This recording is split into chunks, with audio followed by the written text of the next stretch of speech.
All right, people, what up? This is not Max's Mad Mythic Mercenaries. This is Dungeons and Dialogues. That's right. I think it's episode 3.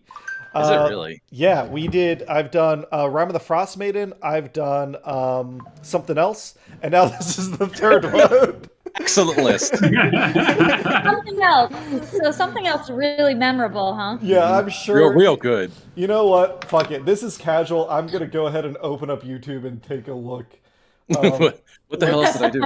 Yeah, what the hell? Dungeons and Love Dialogues. Oh, Dragon of Icefire Peak. Wow, Hannah, you really dropped the ball Okay. not remembering that one. Fuck. Yeah. Stolen Oh, from great. Phase Yeah, 3? What the Hannah's fuck? fault. So, Totally Hannah's fault. Archdragon. we finished our third campaign. Well, we finished our first campaign. But as is tradition on Arbitrary Hero, when we finish a campaign, we do a little post... we do a little post conversation. Yeah, post mortem. We sent out on social media a call for questions, and holy shit, we got like We got a lot. 47 questions, Got a lot of questions. plus a Hi, surprise gift. We are so What? popular. I will I'm really reveal sorry to just put the cat down. That was very cute. later. Yeah. So I think I don't have specific questions that I want to ask you all, but I think we start with the questions on the Q&A stuff, and then if you all have any questions, I've got my notes open and exposed. I even sent you guys on the Discord thread the Google Docs from my notes, so you can peek fully behind the curtain. You can really find out anything you want to find out. As Francis is really chewing on cables. God damn, dude. Oh, leave it in now? So, Leave it in. Feels so Leave it in. accurate. first, I mean, dude, I'm not editing this shit at all. Not I'm touching it. done. Speaking of which, I edited our final episode last night, so all our episodes are fully loaded. The only thing I've left to Nice. do is the recap of Chapter 5, and then this, and I am keeping that shit minimal. Okay, first question from Well, Poke that tells you Cheryl. everything that Cameron feels about this Yeah. campaign. I feel like He's we done. mostly Yeah, he's agree super that down Cheryl the is door. like our number one fan. Yes. Thank you, Cheryl, for watching us. I think she submitted 2 questions. Thank you. First Cheryl. one. Best. I am curious, now that the campaign is done, how did you and the players feel the DM transition went? Anything you would have changed in that regard? You might be the only person in the audience that actually remembers that, because those were episodes That's from like deep cut. 5 years Early ago. episodes. Deep And cut. for context, Max was invited to participate in this. He's not feeling well. We wish him the best, but it's going to be without him. So that being said, I think he fucked up. Max is the worst. No. No, All Can I shortcomings answer this? directed back I have to an Max. answer for this. yeah, I think you Yeah. guys go first before I go. Yeah. Okay, so I don't know how. I don't speak for anybody else, just for me. But and this is no shade to Max. Frankly, my brain does not go back that far. I think Cheryl, you probably remember more than I do. I don't remember, frankly, that much under Max. I will just say, at the end of the day, I think it couldn't have gone any better. I think me having learned D&D after all this time, I'm sort of have a better understanding of how hard it was to actually take that on. So this is me. Soak it up, Cameron. This is me for the one and only time commending you for your performance, because I think it was very good. It was definitely rough at first, especially for my character, who was, frankly, that's Wizards of the Coast problem.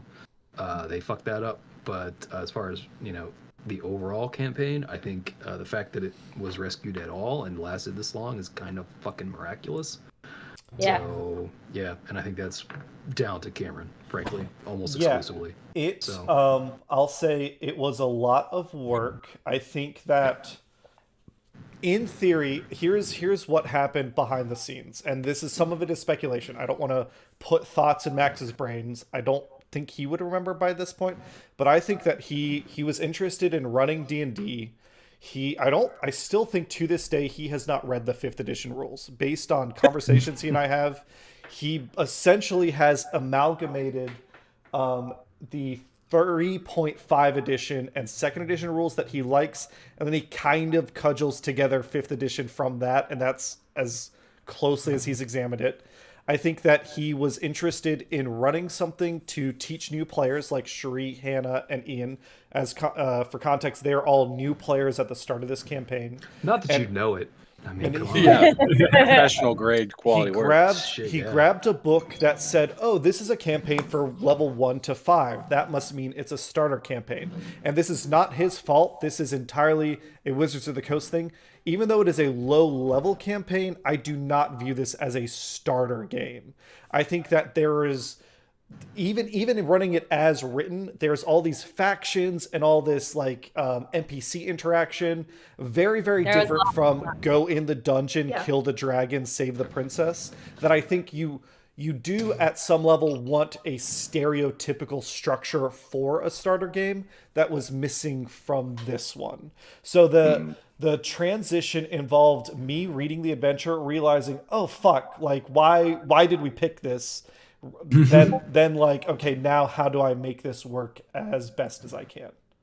Yeah, I think the setting and like the general genre of this campaign, players, in order for like you to fully enjoy it as a player, you almost have to give a shit about the proper D&D in-universe stuff. Because like, okay, you can play like obviously you can play this version of this like campaign without knowing any of it.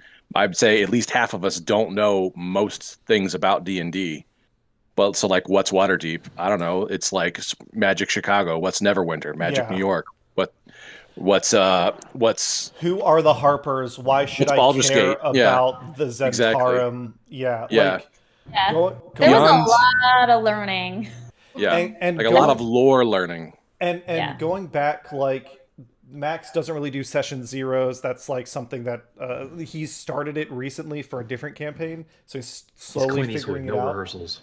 But like that session 0 would have been an opportunity to say, hey, this is Waterdeep, this is why this matters, and your character should care about these things. Like Nate's character Roland G. Toro, Cheri's character Alu Dracar, and Holly's character and my character, we all were like Waterdavian natives, so we would inherently care that the city like finds the money. Ian got screwed. Like, this is not his fault at all. You didn't Yeah. know that you needed to make a character that Newsflash. cares Film at about 11. the city. Like, Anchored to the story somehow. Yeah. yeah, you were like, I'm a ranger. Yeah, and we opposite. really had no Well- idea what we were going to play Yeah. when we created our characters. We were Wow. I thought I told, was playing. hey, fucking- build a character that you want to play. So we built characters and we wanted to play. that's very much Max's style, but it Yeah. doesn't Was- fit this campaign. Yeah, I was No, it gonna does say not. like it was a little frustrating at the beginning because a little, Hannah. all of our Let's I'm be being honest, nice. it was very frustrating. All of our characters were just Hold on, I thrown think I can into pick it. this Keep going. into this tavern, and there was no, I mean, like Cameron said, right, there was really no session 0. It was just, okay, you all are here, let's start the adventure, and there's no backstory as to how do And- we know each other, And I'm what's our pretty sure relationship. I'm pretty sure I did a session 0 when I picked things up. Like You did. we did it You did. like in chapter 2 of the game. It was like, okay, we need to do a session 0. Well, okay. and then like I feel a little bad for Danny because Danny, he came in later. No, don't feel bad for Danny. Right? I fucking No. took care of my baby. Listen. I gave Ringer. him I gave him a gazetteer. I gave him a little information about things that you all didn't know about, so that he could embed. And I think like Okay. the difference I mean, between he was great. Spev's involvement in the campaign, like setting, and Ural's illustrates the difference in like had I started from the prepared beginning. character. Everyone would have been like not like Spev, but would have had the hooks that Spev had. To Hannah's point, I though, really do feel like Danny's when Danny joined us, it really did feel seamless. Like his character Yeah. felt like he meshed with the rest of our campaign really well. Obviously, there was a reason for that, but Yeah, because of thank Cameron. you for joining us. And like, not only did Danny show up with Sprocket, who is hilarious character, but just like freaking clutch too. Yes. Yeah. Yeah, I'll Okay. say two things. One, first to Hannah's point, I do feel bad for Danny because he did have to come in midstream when there was some history already. So that was already like he was kind of doing us a favor in and of itself. So like there's that. But also to your point, Cheri, I mean, Danny came in and was like really fucking good. Yeah. And was like he kind of He was a good example player. Well, I was just gonna say that's exactly what I was gonna say. Like I actually learned how to play better because I had Danny here to like kind of like show me how to play a little bit. So I thought that was really helpful. And plus, like, also just behind the curtain, like Danny and like me and Cheri had never met before, so like we didn't have any like personal relationship yet left. So like that was happening on camera, like during the game, and like and Danny proved to be like he fit right in and he was perfect. So like I agree with all that, and I'm really glad that Danny came in. And I think it was just made everything better. Yeah, if we want to, this is a pretty long answer to the original question. No, I know. Just so you know, we are on pace for an 8-hour video right now. Yeah, it sounds. But real quick to make Danny blush. Oh, go ahead. I was just going to say, I feel like this question kind of links into I know that it's probably not the next question, but it was like 5 down maybe. Of like whether or not we contemplating ditching this campaign at any point. And yes, absolutely, we did. Yeah, in fact, we very nearly came to blows. Oh no, Francis! That's creepy. We'll get there. I figure we will. The questions later on, if we have answered them already, we'll kind of be able to skip through them. So we'll go things faster. But real quick, just to make Danny blush a little more, he has specifically been called out by audience member as the campaign sweetheart. So there you go. I just listen to so many D&D podcasts that I need an outlet for it. Question 2. Thank you, Mr. Drizzed, for this one. Since you started this campaign, you started and concluded others. How different has your DM style become over the course of play? What have you learned from other campaigns? Okay, so I guess this one's directed more towards me. Yes. So since I started this campaign, I have started and finished Rime of the Frost Maiden, A Plague of Ancients, Dragon of Icefire Peak,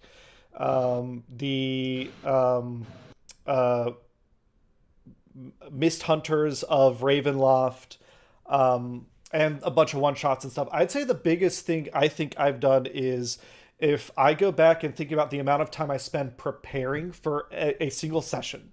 When I was first starting, we were going to play and it was about 4 hours, I probably spent about 6 hours during that week, like looking up my notes, remembering shit, like getting everything together.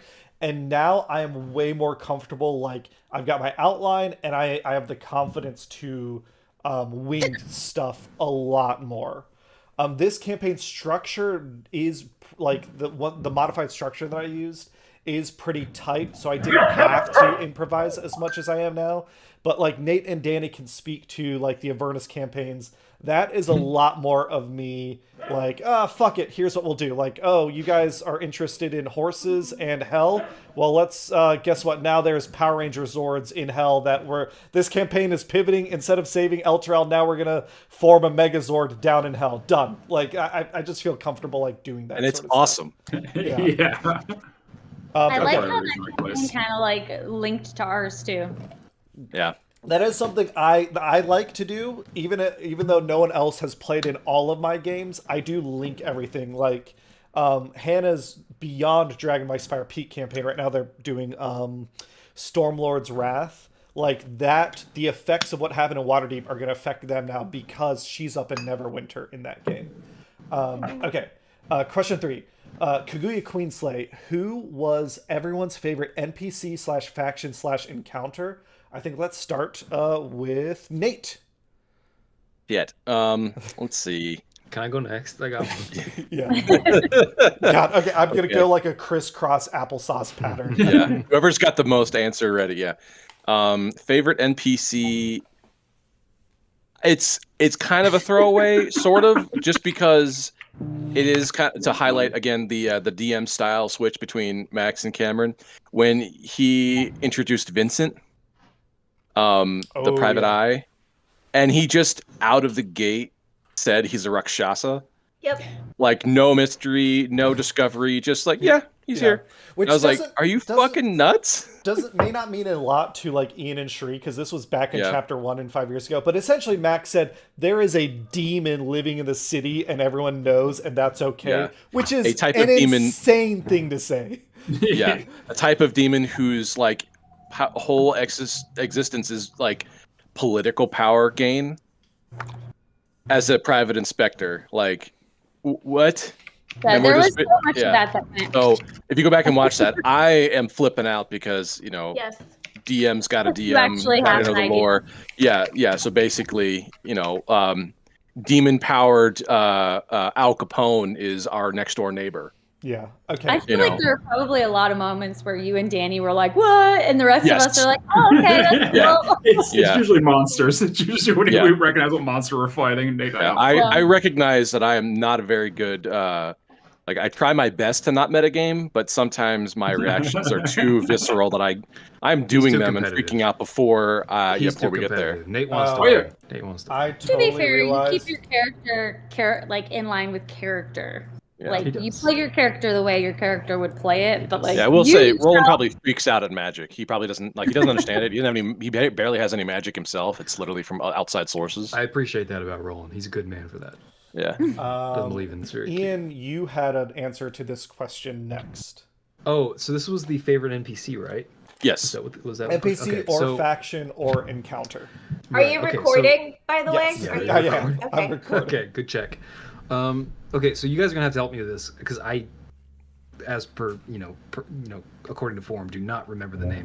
But there was a female character I think that we met during the tournament that Brenda? had a crush on. Yeah, I think that. Yeah, because So, Brenda okay, had a crush funny on. story about Roland? that. Brenda the Barge Johnson was Nate's Yeah. backup character if Roland died. Oh, Died. Now, I think when Nate created him, Yes. Did Nate in, know that? in his mind, his name was the Barge Johnson, and it was just a dude. I'm the one that made her a woman and then added her as an NPC. Yeah. Okay. The history and background of them being in like the same unit and stuff, that was me, but then the gender flip at the very last second was him. Okay, so I wanna really point out- love that meta. The reason That's awesome. why I love this is because that actually sheds some light on this. Because the reason I love this character so much is because Nate and / Roland was so clearly uncomfortable with this arrangement. Yeah, he Yeah. was. Did not have any Was- interest at all in Brenda. Did not Yeah. want to pursue that, and ran away from that at fucking light speed. And every time Cameron tried to inject it into the story, Nate was like super cringy. It was great. I I loved had that. I the had entire I had a time. lot of fun teasing Nate with Brenda. Yeah. That was, Uh-huh. I enjoyed that thoroughly. That was my favorite NPC for sure. That was pretty Awesome. good. What about Cheri? I feel like for similar reasons, I can't remember this character's name, but Sprocket's love interest. Jelzar. Yeah, Jelzar. That's why I loved it so much. Like you created this like love interest backstory with this character that you now hated, and like it. Every time the two of you interacted, like it just gave me fits. Like, Yeah. And that funny. one, I think Jelzar was originally conceived as like essentially a foil to Sprocket. And the romance wasn't there, but it felt like a direction that both Danny and I were having fun, like leaning into Oh, yeah. once we started Yeah. interacting. Man, I there was having fun just romance having- in this story. No. I loved that. Yeah. That was I mean, fun. Fen was desperate for Alu, but it like didn't pan out because Alu was clearly gay, Yeah. pretty clearly. Yeah, pretty I mean, clearly. Yeah, so I was guess- Sprocket. What else would be the I I excuse? shot with him. I felt Right. like there were hints that maybe if the Black Viper interacted with the group more, she and Alu could have gotten together. But yeah, I think in general, like I'm down for like role play and flirting. But I think We still talking about D&D? to role play a romance takes like a lot of skill and trust that is hard to do in Yeah. like in game, especially as we're like figuring the rules out. Like let's focus on the adventure part. Yeah, I feel like none of us really leaned hard into the romance. Like we flirted with it, but we were all kind of like, no, we're playing the game. Yeah. Alu had lots of It's opportunities. like a flirty Yeah. on the periphery of the game. What about Alu had lots of opportunities. But... What about Hannah and Danny for favorite NPC faction encounter? I think I have three. I have three. Mine, it was 4. I really liked the Black Viper, and I was a little bummed that I feel like we really only interacted with her the one time, and then we didn't see her again. Arturo. Oh yeah, that tracks. Arturo. I like that one too Arturo. because Holly Reese was so clearly horny for Arturo. Yes. Yeah. I feel like I liked that part too. It was always wicked fun. I do have more adventures with him. Like, we've talked that, we're done with this and maybe the next thing we do is Lord of the Rings or something else. Literally, if we ever come back to these characters, I have a whole adventure arc with Artur Morlin. Oh, Jesus Christ. I like Talk about tempting Hannah with a good time. Twice, yeah, we're gonna have to make and, that 18 plus. Became friends with her. I don't feel like we were friends. I feel like we're his pet. Right. Collectively, we're his pets. Yeah. Like, he was like, "Aw, you guys are so cute. You're fine." Danny, what about you? Jailstar was fun because it was nice to have just one character that I just got to be really shitty to. And this just petty and shitty was a lot of fun. But my favorite character is, like, I always love a weird little guy. Do you remember Fleetfoot, Featherfoot, that little jester we found in the sewers who we befriended? He was like hanging around with us as we were like talking about killing all his friends. His approval was just plummeted in front of us. It was in Xanathar's lair. Hold on, I can look it up because I don't remember his exact name, but it's don't remember the this. Jester. We did save him. Yeah, we did. Yeah, he moved and in. his family. The gnome clown, the garishly dressed deep gnome Flutterfoot Zipswiggle serves as Xanathar as a jester. God. Yes. Fucking D&D names, man. I don't remember this guy. I think for me, I would say, and he only came in to play really at the end. I didn't get to play as the character, but Jarlaxle Balray was my favorite of the 4 villains. And I kept trying to get Ian to like engage with the Bregendarth faction is the Drow faction. They only and it's a miracle that this happened, right? They only recruit Drow, and by pure coincidence, Ian picked a Drow profile picture as his character. He's not a Drow, like Fen is not a Drow. He's a wood elf, but Ian picked a Drow, so I went with it, and I was like, I get to play Jarlaxle Bonray. I get to, hopefully Ian takes the bait. Didn't happen. I finally got to like talk as him in the very last episode. But I like Jarlaxle a lot. If you want Ian to take the bait, give him dice rolls. He will take all the bait for dice rolls. The more he rolls dice, the more he will say yes. He will get dice rolls all the time. Also, I just want to point out as parenthetical, I did not realize coming into this, we might get into this later, that I learned the tenor of D&D. I didn't realize that there was that like comedic strain in D&D before I started. Oh, 100%. We'll get into this later, but I view philosophically, I think your intent is to play Lord of the Rings. You actually play Monty Python and the Holy Grail. That is 100% correct. That is every single game. It is unavoidable. Yes. And I didn't know that coming in. It's actually to the philosophical point where I think you should still aim to play Lord of the Rings. Monty Python's going to happen anyway, and I avoid. There are DMs that are like, I want to run a comedic campaign. I'm like, no, fucker, run a serious game. Your players are a bunch of clown heads anyway. They're going to fuck around. Run it seriously and let them add the comedy. I think that's the right approach. I would be on board with that. We had some good comedic moments.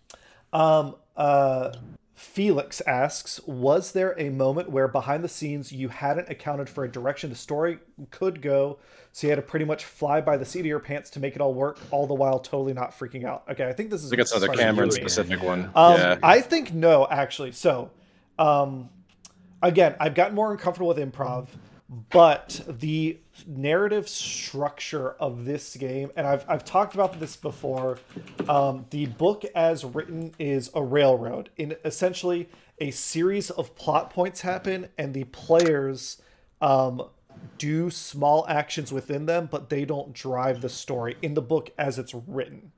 But what I did was I used the Alexandrian remix. Shout out to Justin Alexander.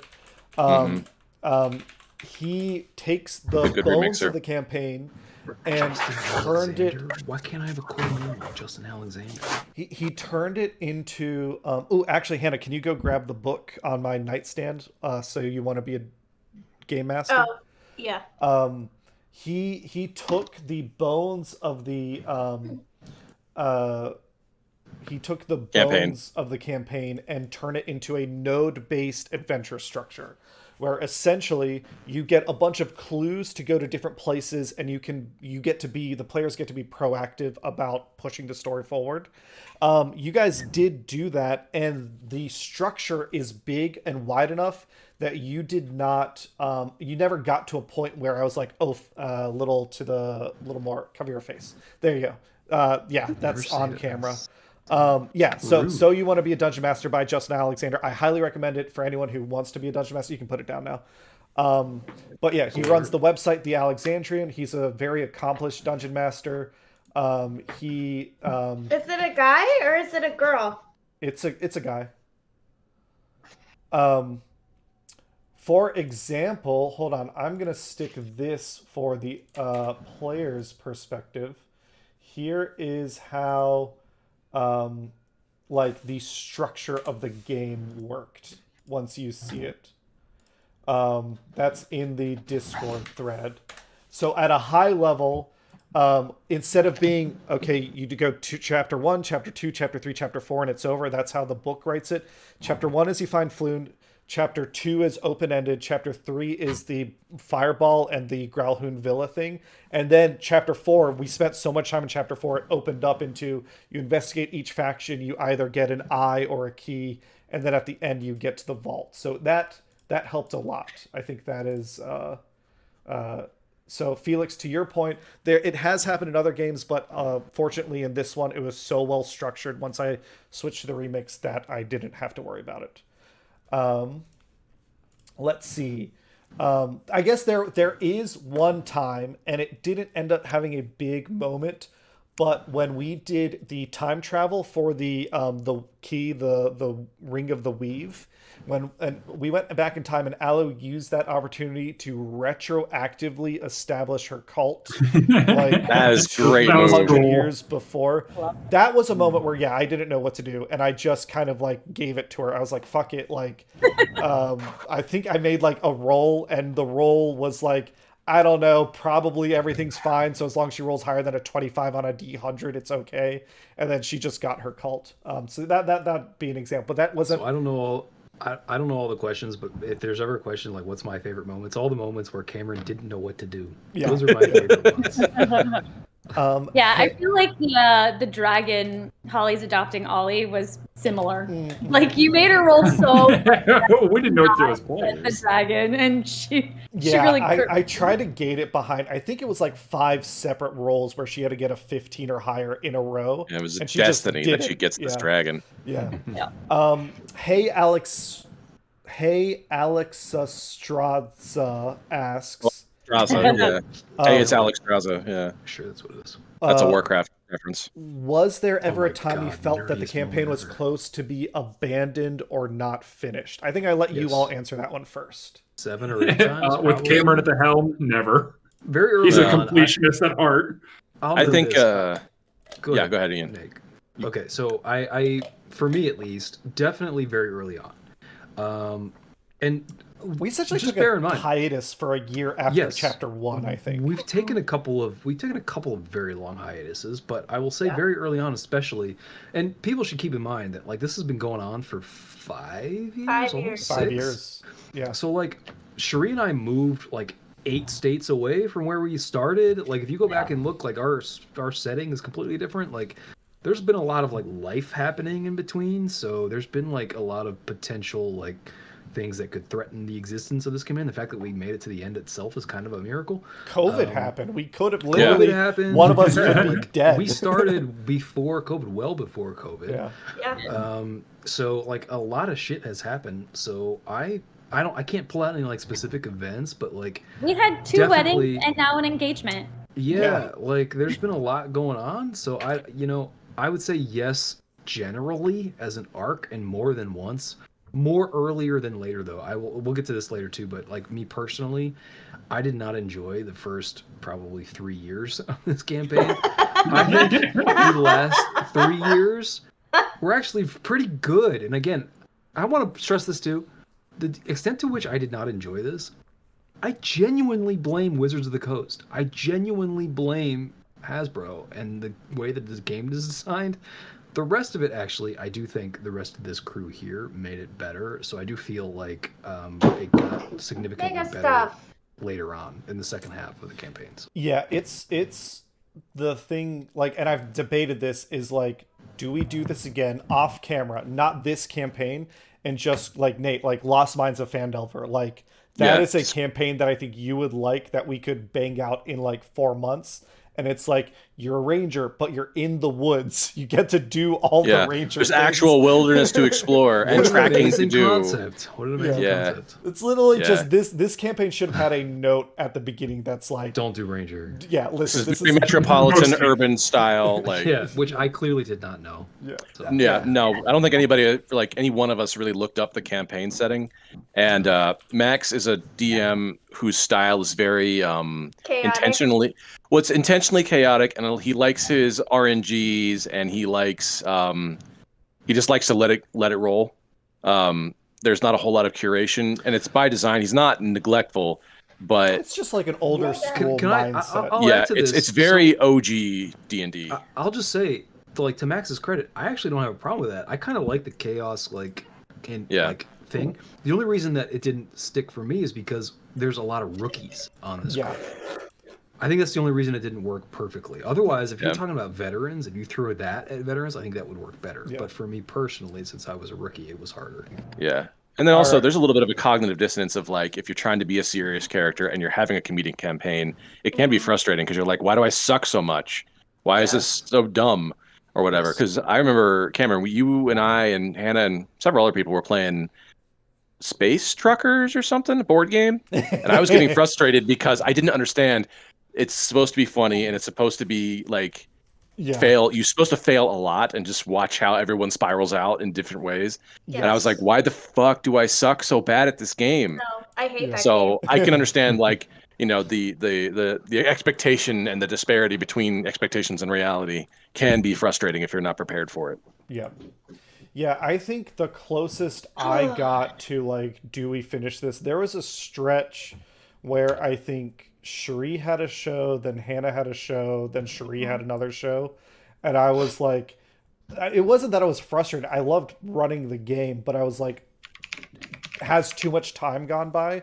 And I'm really grateful that it seemed like for the players that was not the case, and everyone was willing to come back to the table and brush off the cobwebs. I think the fact that you were like, "Hey, do we want to do this?" and we like came and talked about it made a big difference, because at that point in time, I think, at least for me, like I will be honest and be like, Max's style of DMing is just not for me. It's not for me. I don't appreciate the chaos.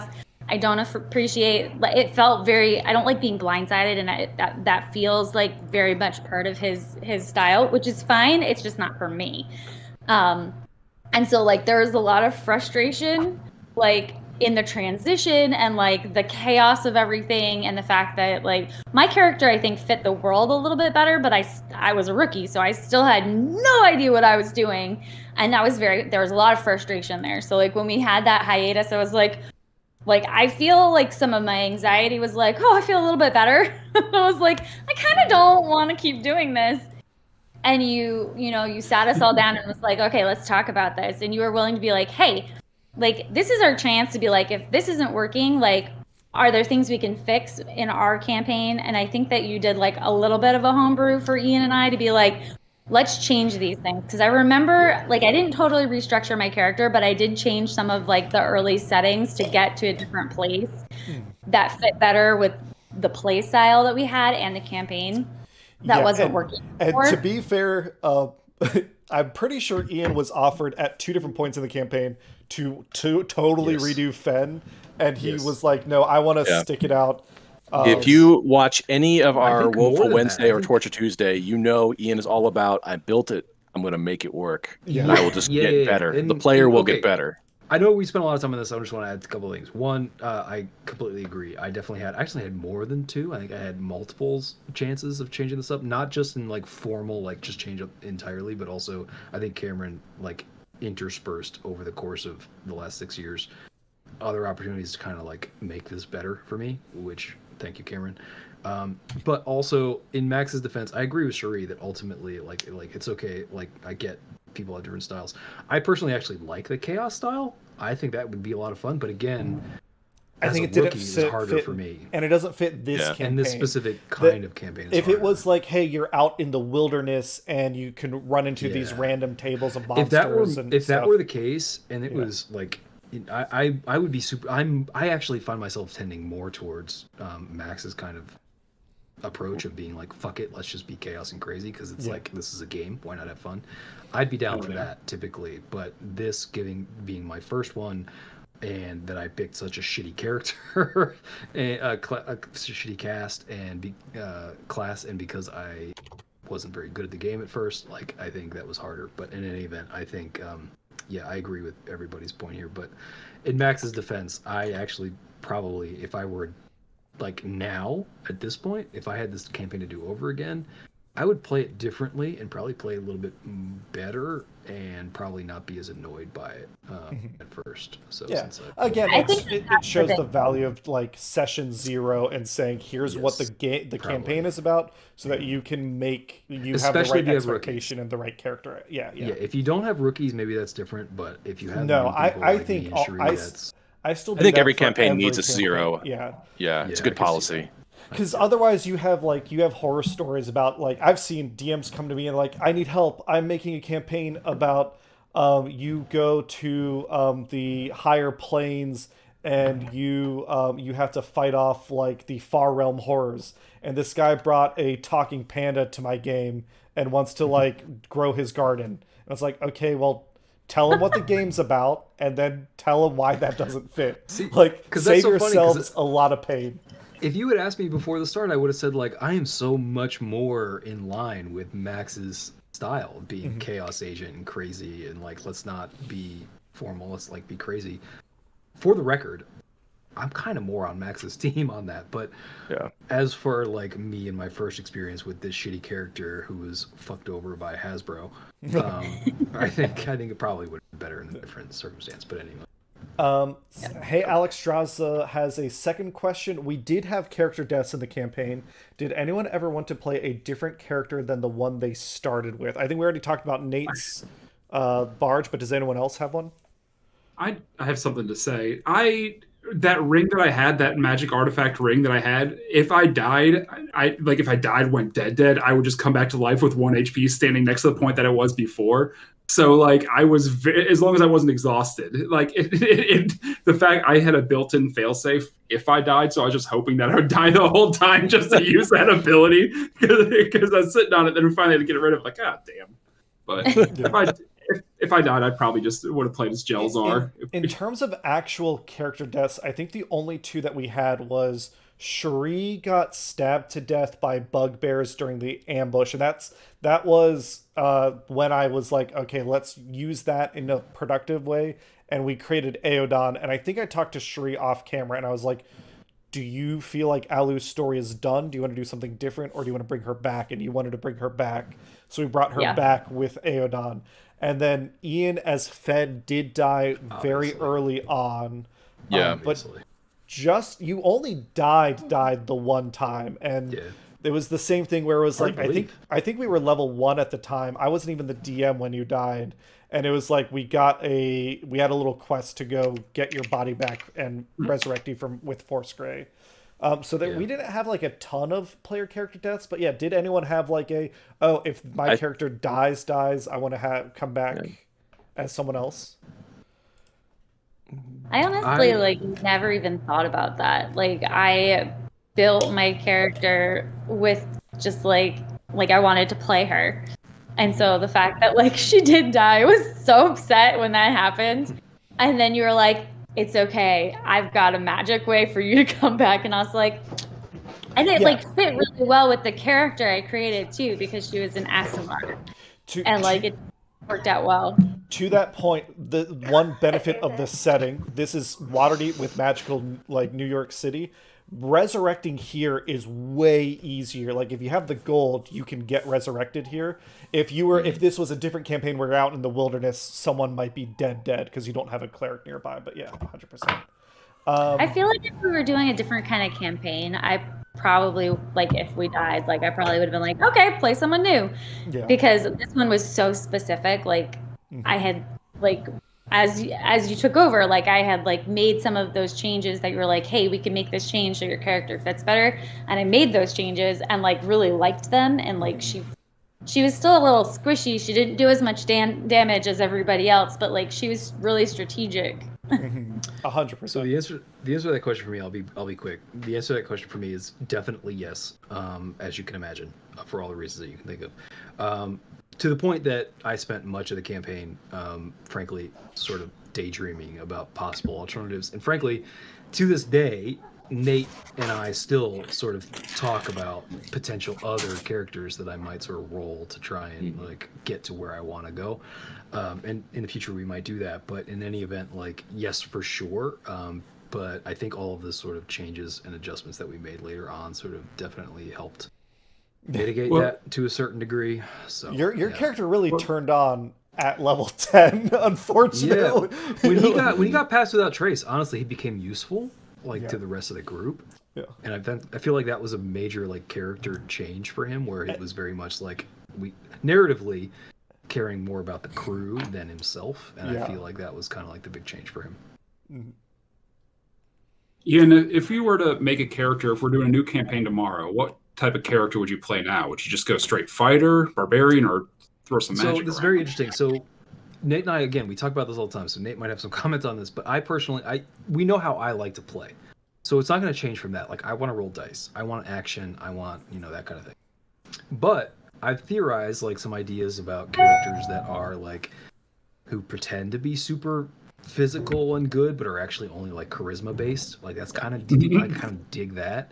And so I literally will have. Yeah, you could play a bard with crazy deception. Someone who's just like pretends to be like a badass like fighter, but actually is kind of faking it the whole time. I kind of like that idea. A lot of ideas. I would probably roll something strictly different, only because I do think that Ranger is a little bit underpowered. Mechanically, because you like to roll dice, I think like you don't need to build them the same way as Roland, but you'd essentially be the same class and subclass. Battlemaster Fighter, and then you could Battlemaster Fighter is flexible enough that you could build that character differently, but it basically gives you those extra dice that you can roll, and it's like now you have a bunch of options. Like, in this moment, I want to use this move. I'm going to roll a d8, and then I get that extra move. And in fairness, Cameron actually went kind of bent over backwards to make it more possible for me to enjoy it over. Like, he sort of realized the way I like to play, and he adapted to that a little bit more, which helped a lot. So I appreciated that. And I think there was a limit just to the context of the story that we were telling here. I mean, the campaign is, as we've said a million times, is just not super conducive to the type of character that I chose. And that's just sort of the way, that's sort of the roll of the dice, as it were.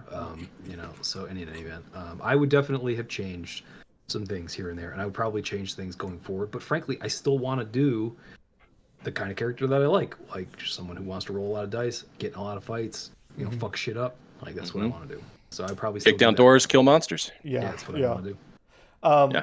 Hey, Alex Straza has a third question. I remember a few times there felt like there were flirty moments with NPCs. Roland and Brenda. Oh, we already talked about this. Alu and the Viper, Holly and the Bloody Baron. Was romance something you said was off the table from the beginning, or did the lack of anything more happening evolve naturally?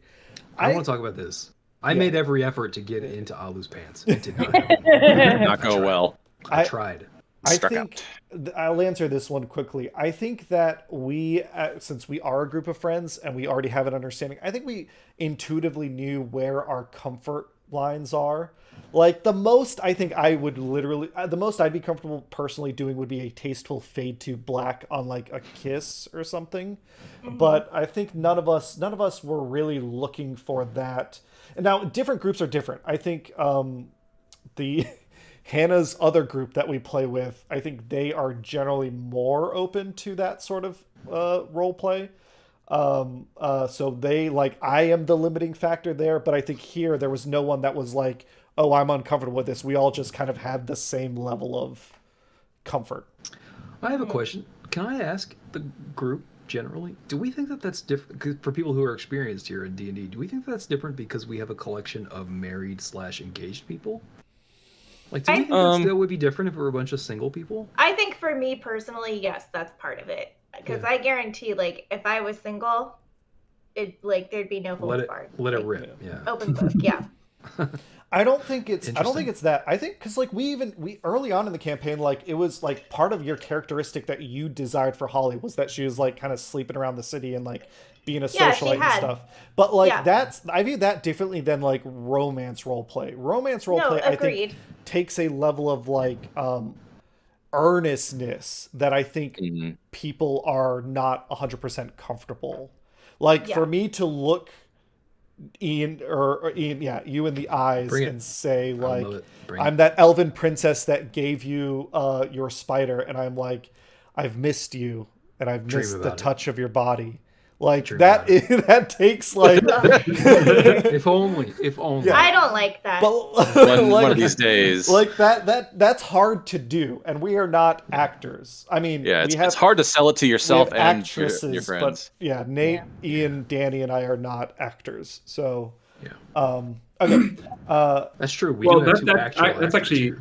I got another question on top of that one. Yeah. There was, speaking of love interest and Jelzar, there was one time I was sneaking around his laboratory when he was asleep, and he had a letter to me in his desk that I, being very petty, left behind and didn't read. What did that letter say? I feel like you made it up on the spot, but I can't remember. That is 100% something that I noted, and I made it up. Yeah, I made it up as we found it because I thought, oh, that's like a fun complication. I did not have content in mind when I made it up, but it probably would have been like something that gave you an avenue for, hey, if you want to get back together with him, like it's like, hey, he still has feelings for you, and that door is open. That's usually what I try and do with like when you find little things is like, okay, you could go this way, or now that you found it, you could go this way, kind of thing. Okay. Yeah. Cool. I remember when you found that, and I'll be honest, like I didn't, because Ollie wouldn't have, but like as me, I wanted to like grab that letter and read it because I'm so fucking nosy. Yeah. You're all up in your business. Well, Sprocket's a petty little bitch, and in my mind, he was the one who broke up with Jelzar. Yes. So he's kind of like he's made his little stand. Yep. The hill he's dying on. Felix asks, this Very one's for small you. hill. Felix asks, for the players of Waterdeep Dragonheist, what was a memorable moment that truly shocked the table? Yeah, go ahead. He's got one. I'm gonna go with one. For me, I don't know. I guess I can't speak for the table, but for me, as a rookie, seeing Holly Reese fuck up an entire map by lighting that fucking tree on, like. Oh yeah. Yeah. That's pretty great. That was sort of honestly, that was kind of formative for me, not just in like board games, tabletops, but also like games in general. That's where I kind of determined that like I don't like magic all that much. Yeah. I always kind of joked about that, but like I realize even in like books that I read, fantasy books, I kind of want magic to be, because it's too OP, it's too fucked up, it's too crazy. Like I want. There's a reason Gandalf has to constantly get sidetracked away from Yes, the party. exactly right. So I actually like fantasy movie. This is sort of too far afield of the question, but it sort of speaks to it. I decided in that moment, kind of, that I actually prefer stories that are less magic-y because it's just too much, man. Yeah. Like that's too crazy. That's like that moment was like kind of huge. I think. Yeah. That was hilarious. But a counterpoint. Ian, try playing a wizard and casting fireball, and you might change your opinion on magic. It does feel good. You get drunk on the power. Let me mention, it actually made sense. Like I actually like magic when it's like very rare and scary. Very mysterious. And mysterious. Exactly right. Those three things I think are really important to magic. You like a soft magic system. Yes, exactly. So I don't like it when it's common and prosaic and mundane and banal. I prefer it when it's really special and amazing. So that kind of moment, so to speak to the question, that moment was kind of very formative for me in terms of like this is what Magic is in this world, and it's fucking crazy. I always am jealous of the Magic users who, when they and also Alu, whenever they roll anything and there's 78 dice on the board. I love that. I wish I had a character. That's what I'm that saying. could do 70. Yeah, I think that's cool. So anyway, that's my answer. I like that. Was my moment. It was really crazy. Anyone have any other moment? Yeah, Cheri. Same. The Xanathar's Guild fight. Yes, I was going to say the same thing. Freaking thing. The fact that Sprocket was like in Xanathar's throne room, freaking stole Sildar and like got away. Mind blowing. And my favorite part of that fight is the fact that I threw Roland in a 4-speed and picked him up and pushed it out of there. Yeah. Everyone had cool That fight moments. didn't kill us When he was got surprising. petrified. Yeah. Yeah, I think it was for me. It was like when we realized on that mission just how bad we fucked up. Like, it never goes according to plan. But I did. But like when you realize how badly it's not gonna go according to plan. 9 players. That whole place was crawling with kills. Yeah, That wanted to murder us. Basically white knuckling it the whole time, just trying to figure out how to get everybody out of there alive. Yeah, the pass without trace was really clutch. We needed that. I feel like the Growlhound Villa massacre set the tone for the rest of the campaign when it was like all 4 factions were in the room at the same time and it was just a brawl, and then there were like Bregan Dareth snipers across the street shooting at you all, and it was like, that kind of was my like way to foreshadow and communicate that you're never going to have a straight up fight against like one other group in a room, because that's not what the campaign is like, for sure. Yeah. Anyone have any other answers? One more. Ollie the dragon. Just how hard Hannah dug in her heels and fought the world to have her dragon. And it's just such a cool idea of just being like, yeah, well, fuck you. I'm gonna have a dragon. You got a problem with it? No matter what her team said, no matter what. The fuck you in that scenario. Yeah. The fact that Cameron had to make that okay because of how angry the rest of us were about that. What I love most about that is that the fuck you, the you in that scenario was Nate specifically. Yeah, for context for everyone else, we had a like. Okay, but did anyone die? Like Ollie was fine. You guys were freaking out over nothing. It was again, it was a great character, big swing move, but for context of for what the audience doesn't see, there was a call after that session where I think I had to like calm Nate and Cheri down off the ledge and be like, look, I can make it work. She's not going to bring a dragon into Troll Skull Tavern and it's just going to eat everyone. I'm not going to do that. It's going to be okay. Like it definitely took some of that to like, and again, that's where the trust comes from and the communication, so that you can do something insane like that and not have it like break the group. Yeah. Okay. I think it worked out in the end. I'm powering through these questions. I'm trying to. We're still friends. We're going to get to question number 10, and then I'll turn it over for some of y'all questions, and then I'll do the surprise. Felix had another question. I saw someone mention that they added some more lore-specific elements to the stat blocks because some DMs weren't aware of creature features. For example, monsters that can be physically killed but return to life a few days later. I guess that's talking about modifications I made to stat blocks, unless I just grabbed the wrong sentence somewhere on the Discord. Yeah, I did do changes to stat blocks to make things more interesting. I think monster stat blocks in 2024 D&D 5e have been greatly improved. There's a lot more variety in there, but early, like 2014 5th edition is like, are you high enough level? Great, you get a multi-attack. Awesome. And you resist fire. And like, that's it. I tried to Waterdeep, because it has so much variety and because it has a lot of like human characters, I tried to modify stat blocks to make them make more sense. Whenever you fought a caster, I usually had customized that spell list to make it more combat proficient, because usually in D&D 5th edition, the casters have like the monster casters have just a bunch of dumb nonsense spells they don't need, like tongues and identify and like stuff that is good on a player character but doesn't help a monster in a fight. Then last question from the Discord. This is Cheryl's question. Ooh, I have one more. Stuff like the female Manchun clone, the keys to the Dragon Vault. How did he come up with that? Okay, here's my confession. 99% of what I create is based on a pun that I think is funny or something that I think sounds funny. Literally, Ma'am Shun, like female Ma'am Manchun, is Shun. just because I think Ma'am Shun is funny to say. There's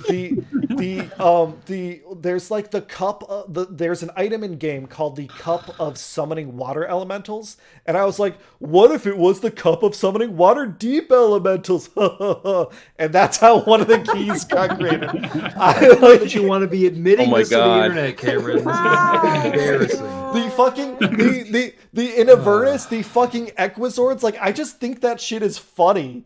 And Yeah, like that's true. Episode's very good. I run other games, not even in D&D. I'm running a system in Kids on Brooms, and there's this thing they describe, which is the farmers and futures market. It is like this magical. It's essentially a wizarding school type game. So it's a magical marketplace where you can go and you get magical crops. And they describe this thing. It's like also it's a futures market, and I was like, well, what does that mean, a magic concept? What if instead of like stock futures, they are literally buying little orbs that have your potential futures in it, and the orb shines brighter or less bright depending on how likely it is. And like we just created an adventure of that. So I don't know. Sometimes my brain just like does things like that, but then other times my brain like mistakenly like mixes up my wife's name with something else, and I blame it for that too. It's the same neurons that are happening.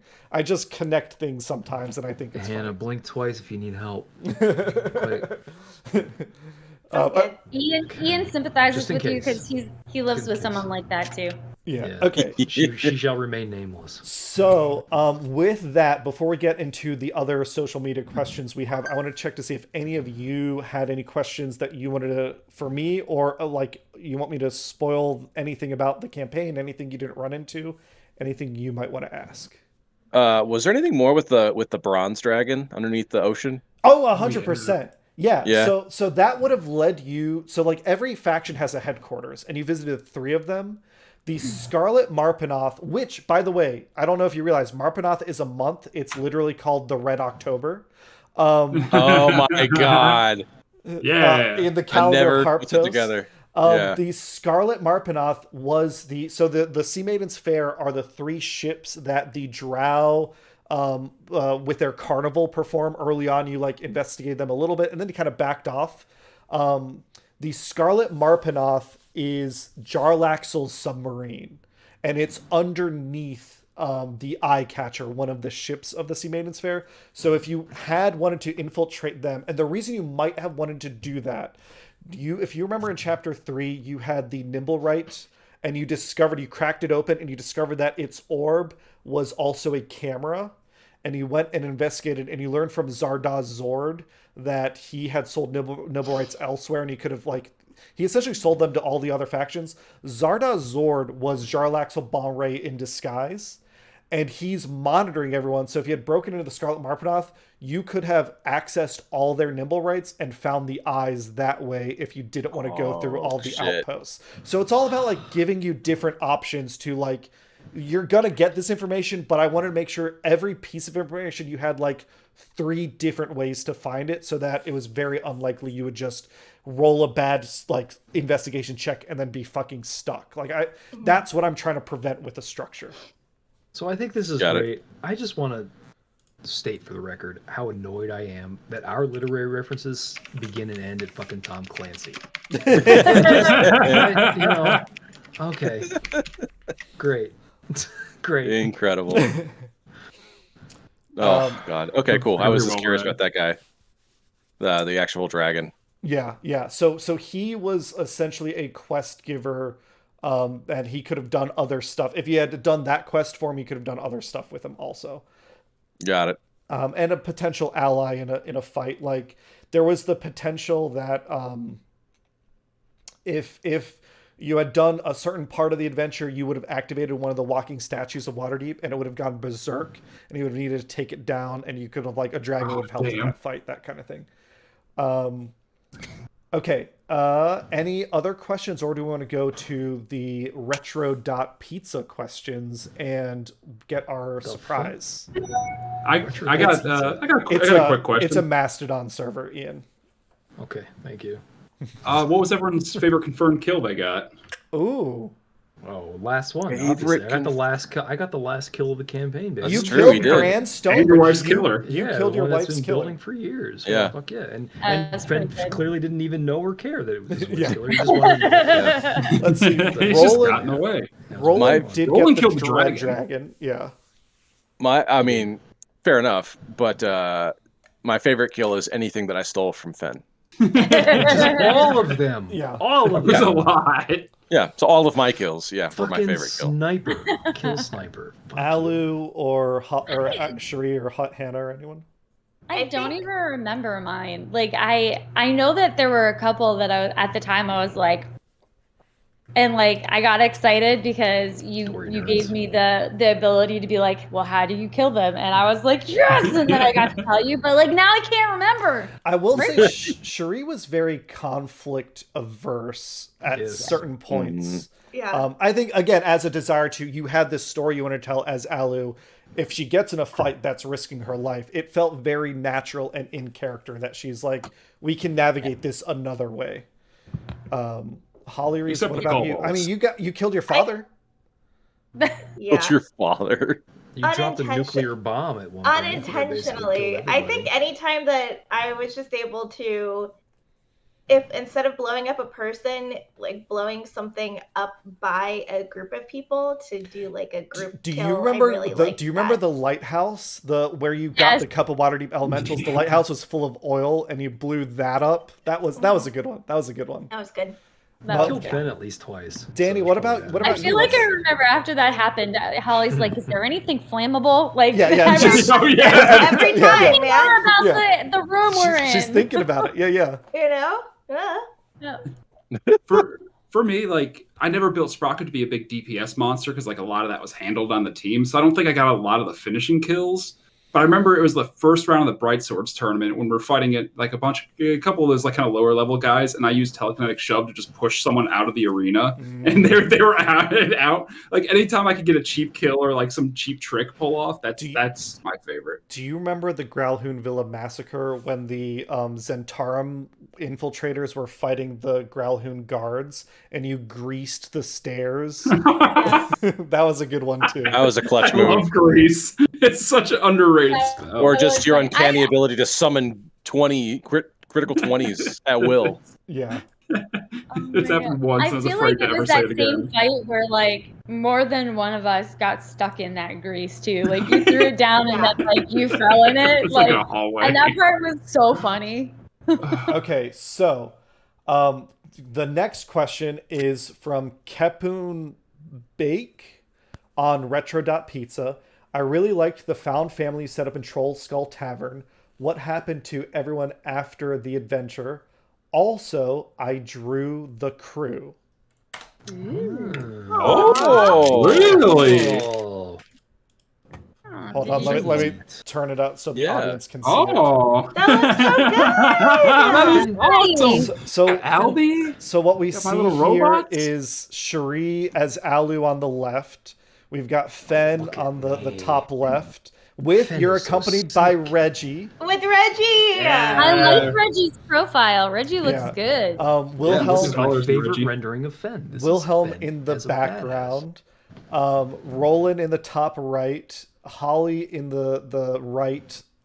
With Albie the Yep. albino Yeah. gazer. I love Albie's design. Albie's Albie's design. adorable. Yeah, he's adorable. Sprocket down below with both Spinner and Spanner there. Yeah. Spindle and Yeah. yeah. Spindle Oh, Spanner. right. Yeah. You had a chance at this. Look at this rock Oh star. man, look at my robot. And then- Oh, and then- what were and you then- thinking? In the background is Suri, the ghost child that The you ghost, all yeah. rescued, I Aw.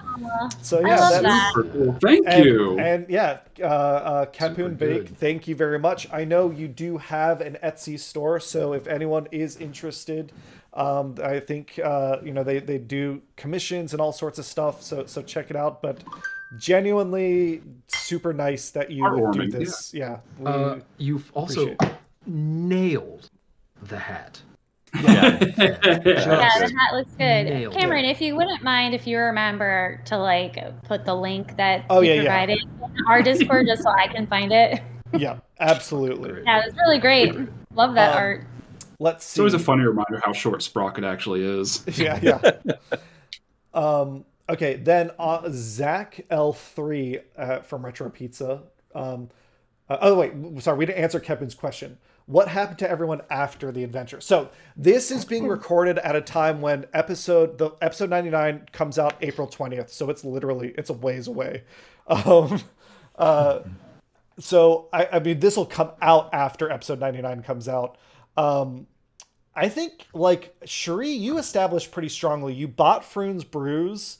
Yes. Everyone, I think, is keeping their stock in Troll Skull Tavern, but you're basically expanding. Like, you've accumulated a lot of people and staff. Yes. I assume that you're just going to keep running things. That's always Yeah. goal. I think that she's basically been like this is my base of operations, and she'll still be sneaky on the side. Yeah. But She's gonna turn into Italian restaurants. Eventually, Manja. Suri needs to be like put to rest, otherwise she'll go insane. But that's like hundreds of years away, probably, so we don't have to worry about Not our problem. Yeah.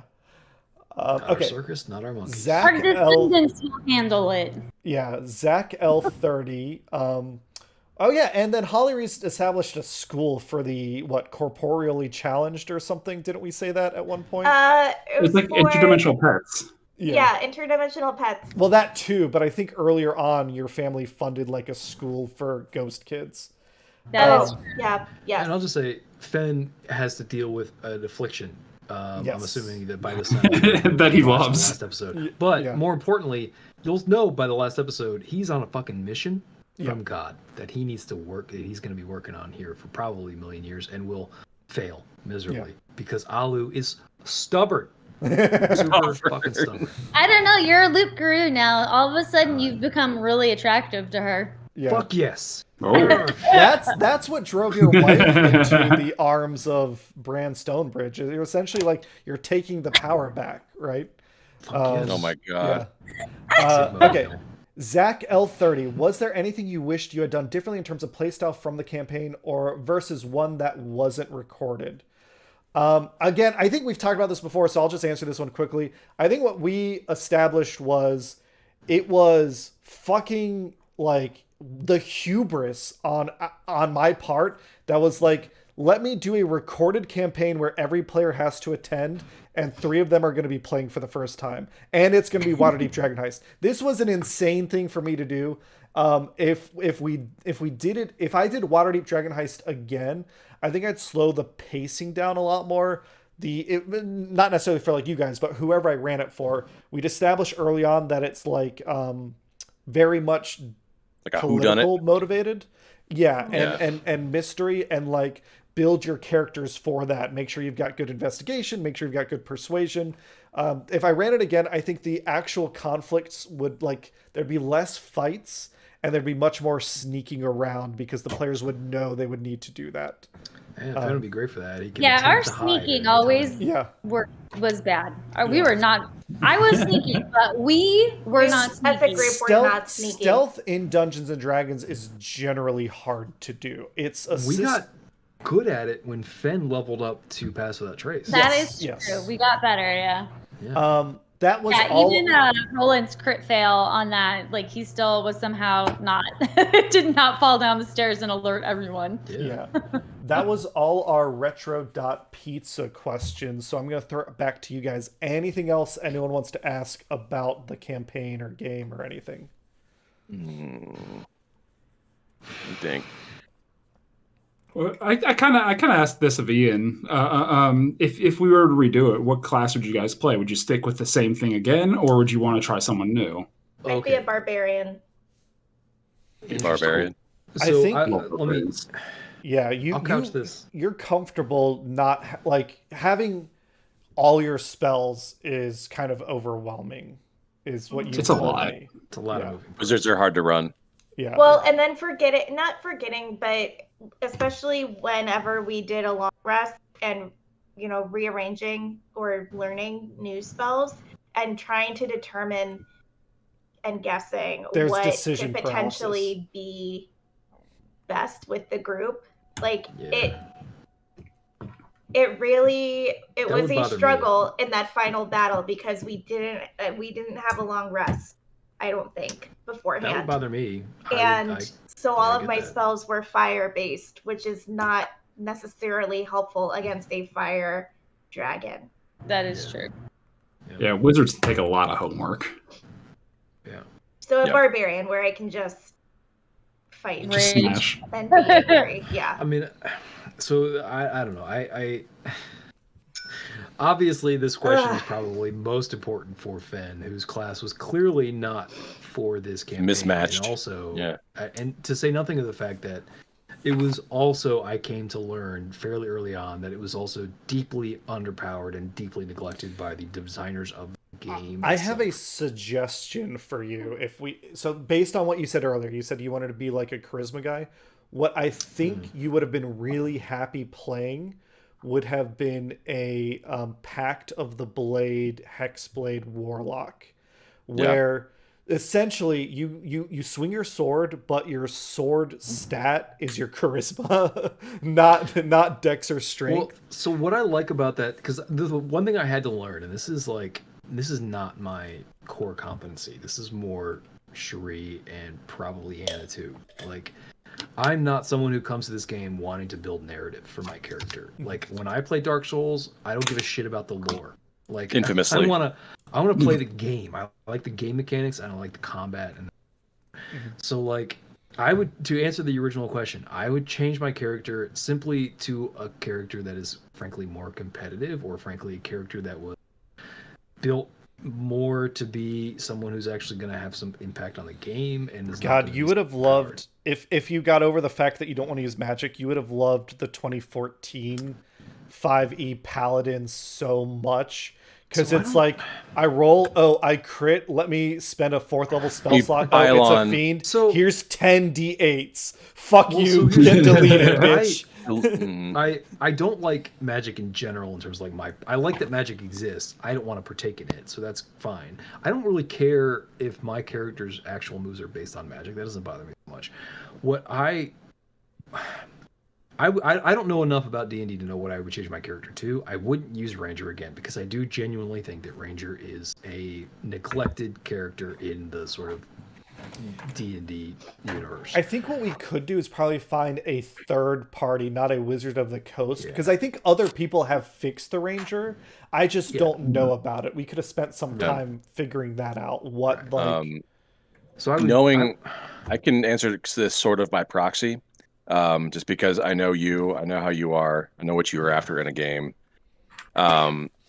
With some better guidance from me, I would have recommended either maybe at least any multi-class combination of fighter, swords bard, and maybe a swashbuckler rogue. Because it's all skill monkey. It's all sort of, you're always useful. You've always got at least some expertise and a relevant skill, and you also get to roll probably a lot of dice. That all appeals to me. So if we were to do a different campaign in a different context, I would consult deeply with Nate and probably find out what actually makes sense for what I want to do. If the question is what I would do for this type of campaign, if I had a chance to do it over again, the charisma question is what I would go with. And the reason, if anybody has ever seen the movie Tangled, I don't even remember the main character's Flynn name. Rider. Yes, that guy. That's the character I would isn't do. his name Someone Eugene. Eugene! Right. Yeah. So this is the thing. I've actually thought about like what the name of the character would be, and it would be a lie. It would be made up. It would be a name like it doesn't like his background is like not super exotic or amazing. It would just be made up because his whole shtick is he's cooler than he actually is, right? He's telling a story about who he actually is. I feel like that would make more sense for this campaign because it isn't so combat focused, and I'd be able to lean in more to the narrative aspect of it and have more fun with that. Yeah. Which my character didn't have any real tools that lent itself really to that kind of like non-dice roll kind of stuff. Yeah. Because that's what I thought I was going to be doing, and I didn't end up doing it. So to answer the question, I would probably have done that over again. I'd be more like charisma focused. Got the like, riz. to be a badass. Yeah. Would I do that for another campaign in a different context? Probably not. I'd still want to do the campaign like sword master, like cool. Yeah, I think it goes back to what we were talking about, like at the first question, which is the dungeon master should be telegraphing what the game is. There's this idea that I think new dungeon masters have, which is I want to surprise my player with the games. I want a big twist where they think they're playing one game and it turns out they're playing a different game. All you're doing is you're getting people invested in an idea and then you're pulling the rug out from under them. Telegraph, let the surprises happen at the table with enemy decisions. Telegraph what the expectation for the game is. Can I add to that? Because what I think what we're saying here is let the players tell the story, not the DM. Yeah. Yeah. Too many DMs want to write a story. Yeah. Write a book. Don't be self-indulgent. Yeah. Let the in front of characters people. write the story. Don't write it yourself. Yeah. Okay. Going on to our blue sky questions at wms.bsky.social. I don't think I need to say the whole thing. I know you had a lot of challenges with schedule. I would love to see the same group to a short camp. I think that's supposed to be do a short campaign where you actually get to play every week. I think it would clear up rules questions that seem to happen even at the end of the campaign. Yes. I have edited We're also out. not very smart. So... because of the frequency of play, we shoot for every other week. I think we average over the course of 5 years. We essentially played every 5 weeks. A little less than once a month. So yes, certain questions would come up, and I did my best to edit out if someone asked me like, how do I roll a DC 17 Wisdom save? I edit that out as best I can, but certain things come up where it's like, it's just the frequency. I don't know that we as a group will do another recorded game, but I would be down to play with everyone again in the future for other things. I think I want to just play with people without the pressure of running a game on a show. Of having to edit it. I agree. There are times when I have to like remind people like, hey, we're recording and you're like talking over each other, or we're recording, I need you to like be clean in your audio. We're recording, I need you to wear headphones so your audio doesn't bleed into your mic. We're recording, like there's just shit that I don't want to have to worry about. I totally agree. I completely agree. The point that Cameron is making, I agree with. Cheryl is the problem. No, that's not what I mean, that is kind of true. Cheryl was invested from the very beginning, so like, Cheryl, we did this for you. Yeah. Well, to be honest, it's we true. dedicate this campaign to Cheryl. Yeah, because she stuck around from the very beginning. Cheryl kicked butt. Thanks for being there the whole time. Never faltered, never wavered. Yes, we did Always actually. a fan. I at least thought about Cheryl and the other people who actually watched and tried to like not be, completely dismissive. Look, Cheryl got many call-outs during our gameplay. Yes. Like, we were like, Cheryl, this one's for you. Yeah. Yes. Rathalarosa asks, at Blue Sky asks, thanks for sharing your games with us. I think the nature of the campaign changed a lot from when it started to now. How do you decide what to change and what to keep the same? I think we've mostly answered this question already. I'll say literally what Ian said like 5 minutes ago about the player. Every decision I made was an attempt to have the players drive the narrative. I tried to pull back from, I think Waterdeep is like, at the book as written, is this kind of tour through the city, and it's like, oh, you get to meet these famous characters that you like, if you read the Forgotten Realms books, you'd know. And like, that's cool if that's what you want to do, but I don't want the focus to be on them. Things I changed were like, Force Grey. There's this massive paramilitary wizard force in the city that could solve this problem. So I blew up their tower and trapped them in a time loop so that they couldn't solve the problem. The players had to solve the problem. There was things like the extra missions for like the rings, the keys, those extra adventures. I like put those in the newspapers so that the players could find them, so the players could be the ones driving the investigation forward. I wasn't going to tell them where to go. They needed to figure it out, and they did. And I think hopefully it was more satisfying because he did. Even if like something was out of order, like I think you found 3 of the keys to the vault before you knew there was a vault. Yeah. Like things like that, like, but that's like what makes that to me interesting, is seeing like I'm trying to do an open world and seeing how the players act and how the world reacts to them. So I do think that was funny, because like our whole objective was to get to the vault, but like most of the game, like we didn't even care about the vault.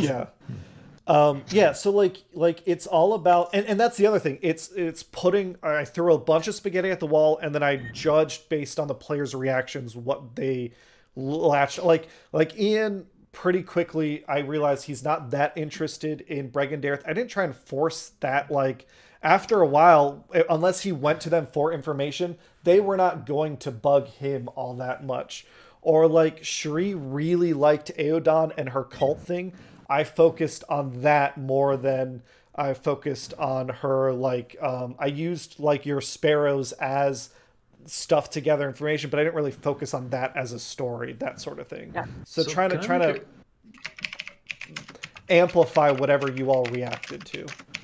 So can I make a comment on that? This is not actually a rebuttal of anything that Cameron noted. I actually agree with all that. The only thing that I'll say is like he brought up the question of like me not engaging with Bregendareth, and if anyone's curious, the reason why I didn't is, and I don't know if anybody else feels this way, is because to the point before, we didn't have a ton of like time that was very frequent.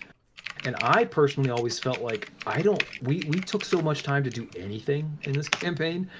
I did not have the appetite to like go do side questing and to like figure out stuff, especially like just for my character. And like I was like, I could not bring myself to, bring the rest of the team on a, mission for my character and like fuck with that shit while we're trying to get to like the end of this campaign. So like that was my overall context for everything, was like, let's mainline this thing. Let's get to the end as quickly as possible, because I think that's where we're seeing the most like collective progress and enjoyment. So I like, not that I didn't have interest in the other side stories. I think they were glad they were there, and I would have done if we had more time. But like, because we didn't play every week, because it was once every month. Yeah, hard to remember certain details. Yeah. Well, there's also like I didn't remember all the details, but also it was just like it's been 5 weeks since we like did the main campaign. Like imagine playing The Witcher 3 and like only playing the main campaign once every 5 times you play. Like that's a real pain in the butt.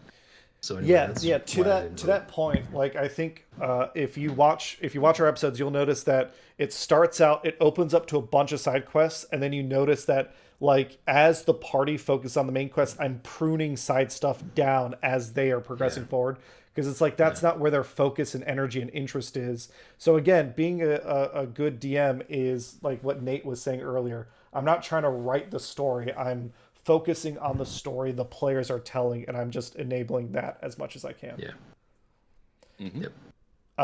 That is the end of our blue sky questions, and we are almost halfway through all the questions. Jeez. We got a lot of questions from Reddit. Does anyone have any other questions for me at this point before we dive into the Reddit stuff? I don't have one for you specifically, but I have one for the group. Oh, yeah. So now that this is complete, besides the Lord of the Rings TTRPG, finishing this campaign, is anyone else curious about either running their own campaign or playing something outside of D&D for a TTRPG? That's a good question. What do you mean by outside of? Like other tabletop. So there are other tabletop games, like Star Wars kind of things. Like exactly. Yeah, or the One Ring, Kids on Brooms, the Transformers RPG, Shadow Dark. Like there's all sorts of stuff. Avatar. I don't want to dominate. Go ahead, Danny. Go ahead. personally, due to like one of the epics we ran, I'm kind of my DMing instincts are getting reignited a little bit. I'm Ooh. toying with something, but I don't want to make any announcements yet. So I'll say that much. And for context, Danny, you do DM another game outside of this one, Vampire Quest? Dracula. Dracula Quest. That's actually not going on at the moment anymore, Okay. but who knows? Vampires never fully die. So out of the group of players, Nate and Danny are both dungeon masters that have done their own campaigns before. Obviously, Cheri, Hannah, and Ian, as the new players, they would not have been dungeon masters before now. I personally don't think I have any interest in being a dungeon master. I don't think my skill lies in like constructing and facilitating very well, to be honest. I much prefer to just abuse Cameron and be a player. That's fair. Make his life hard. Yeah. No, that's fair. Or yours, you know? Yeah. Yeah, or mine. Yeah, that's true. That's true. Preferably yours. I have DM'd for both of you before, yes. Briefly. Yeah. I've had That many very requests from a certain group of people to start up, restart, really, well, reboot my Avernus campaign.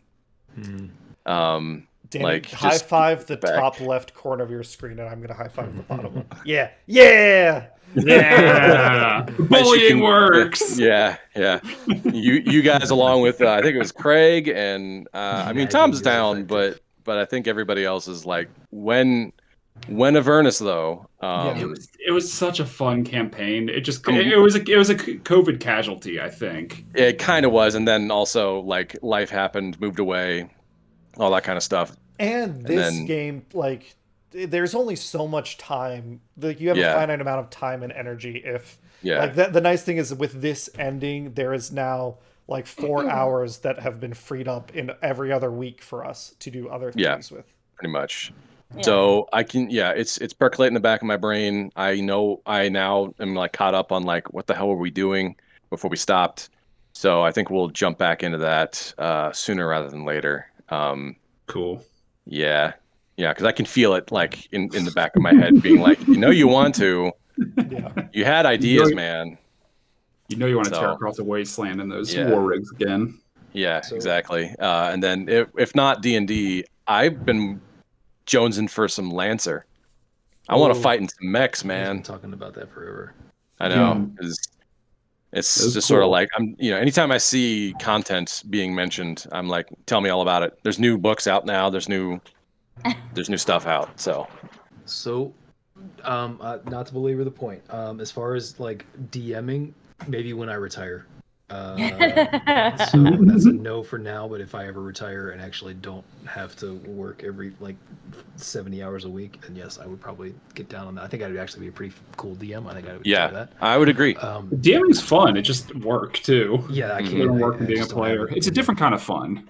That said, as far as like would I ever want to do a campaign again, first and foremost, 100% I would with this crew. I think this crew is fun. I think we got a group of people that get along.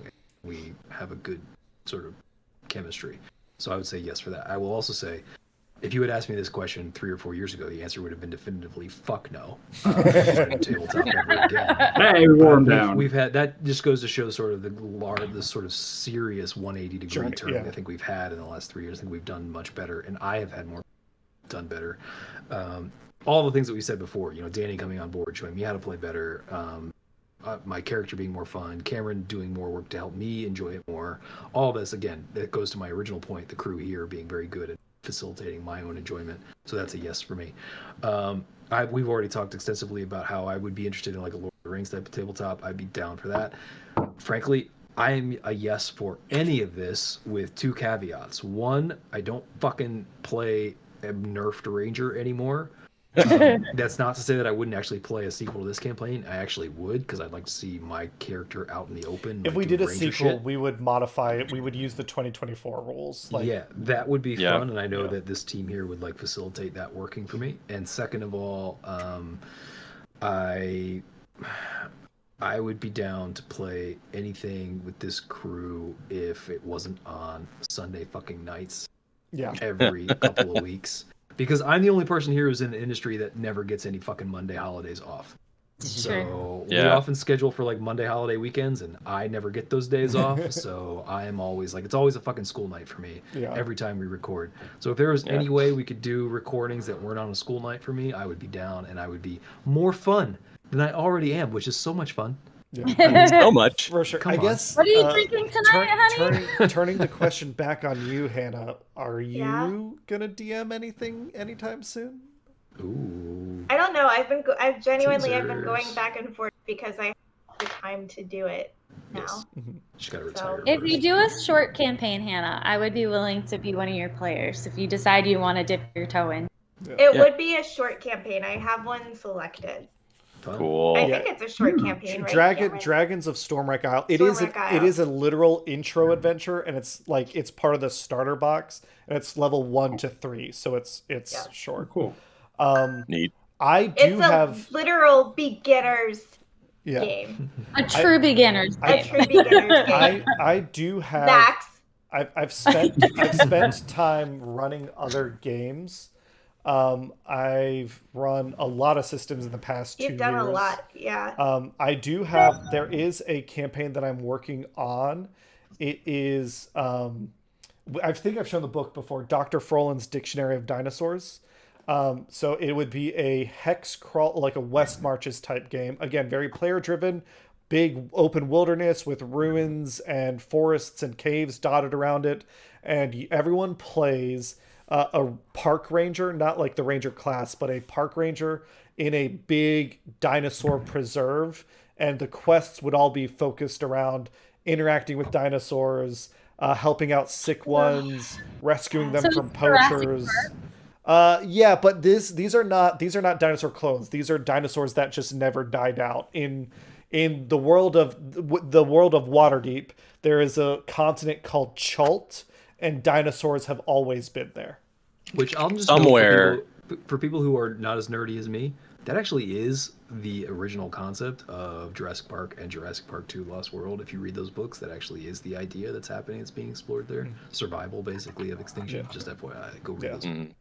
Somewhere, Books. Tanner has sat bolt upright. Yeah. Tanner's gonna play in it for sure. But that is not gonna start for a while. I'm gonna enjoy my 5 hours of extra free time for a little while. And again, we've talked about like when the group, like Ian or Cheri or Nate or whoever, is like, hey, I want to do Lord of the Rings, I'll be ready to go. But I'm kind of figuring it wouldn't happen till like fall, after spring and summer, because usually we go on hiatus during that time anyway, Probably. with shows and stuff. Okay, I wasn't traveling.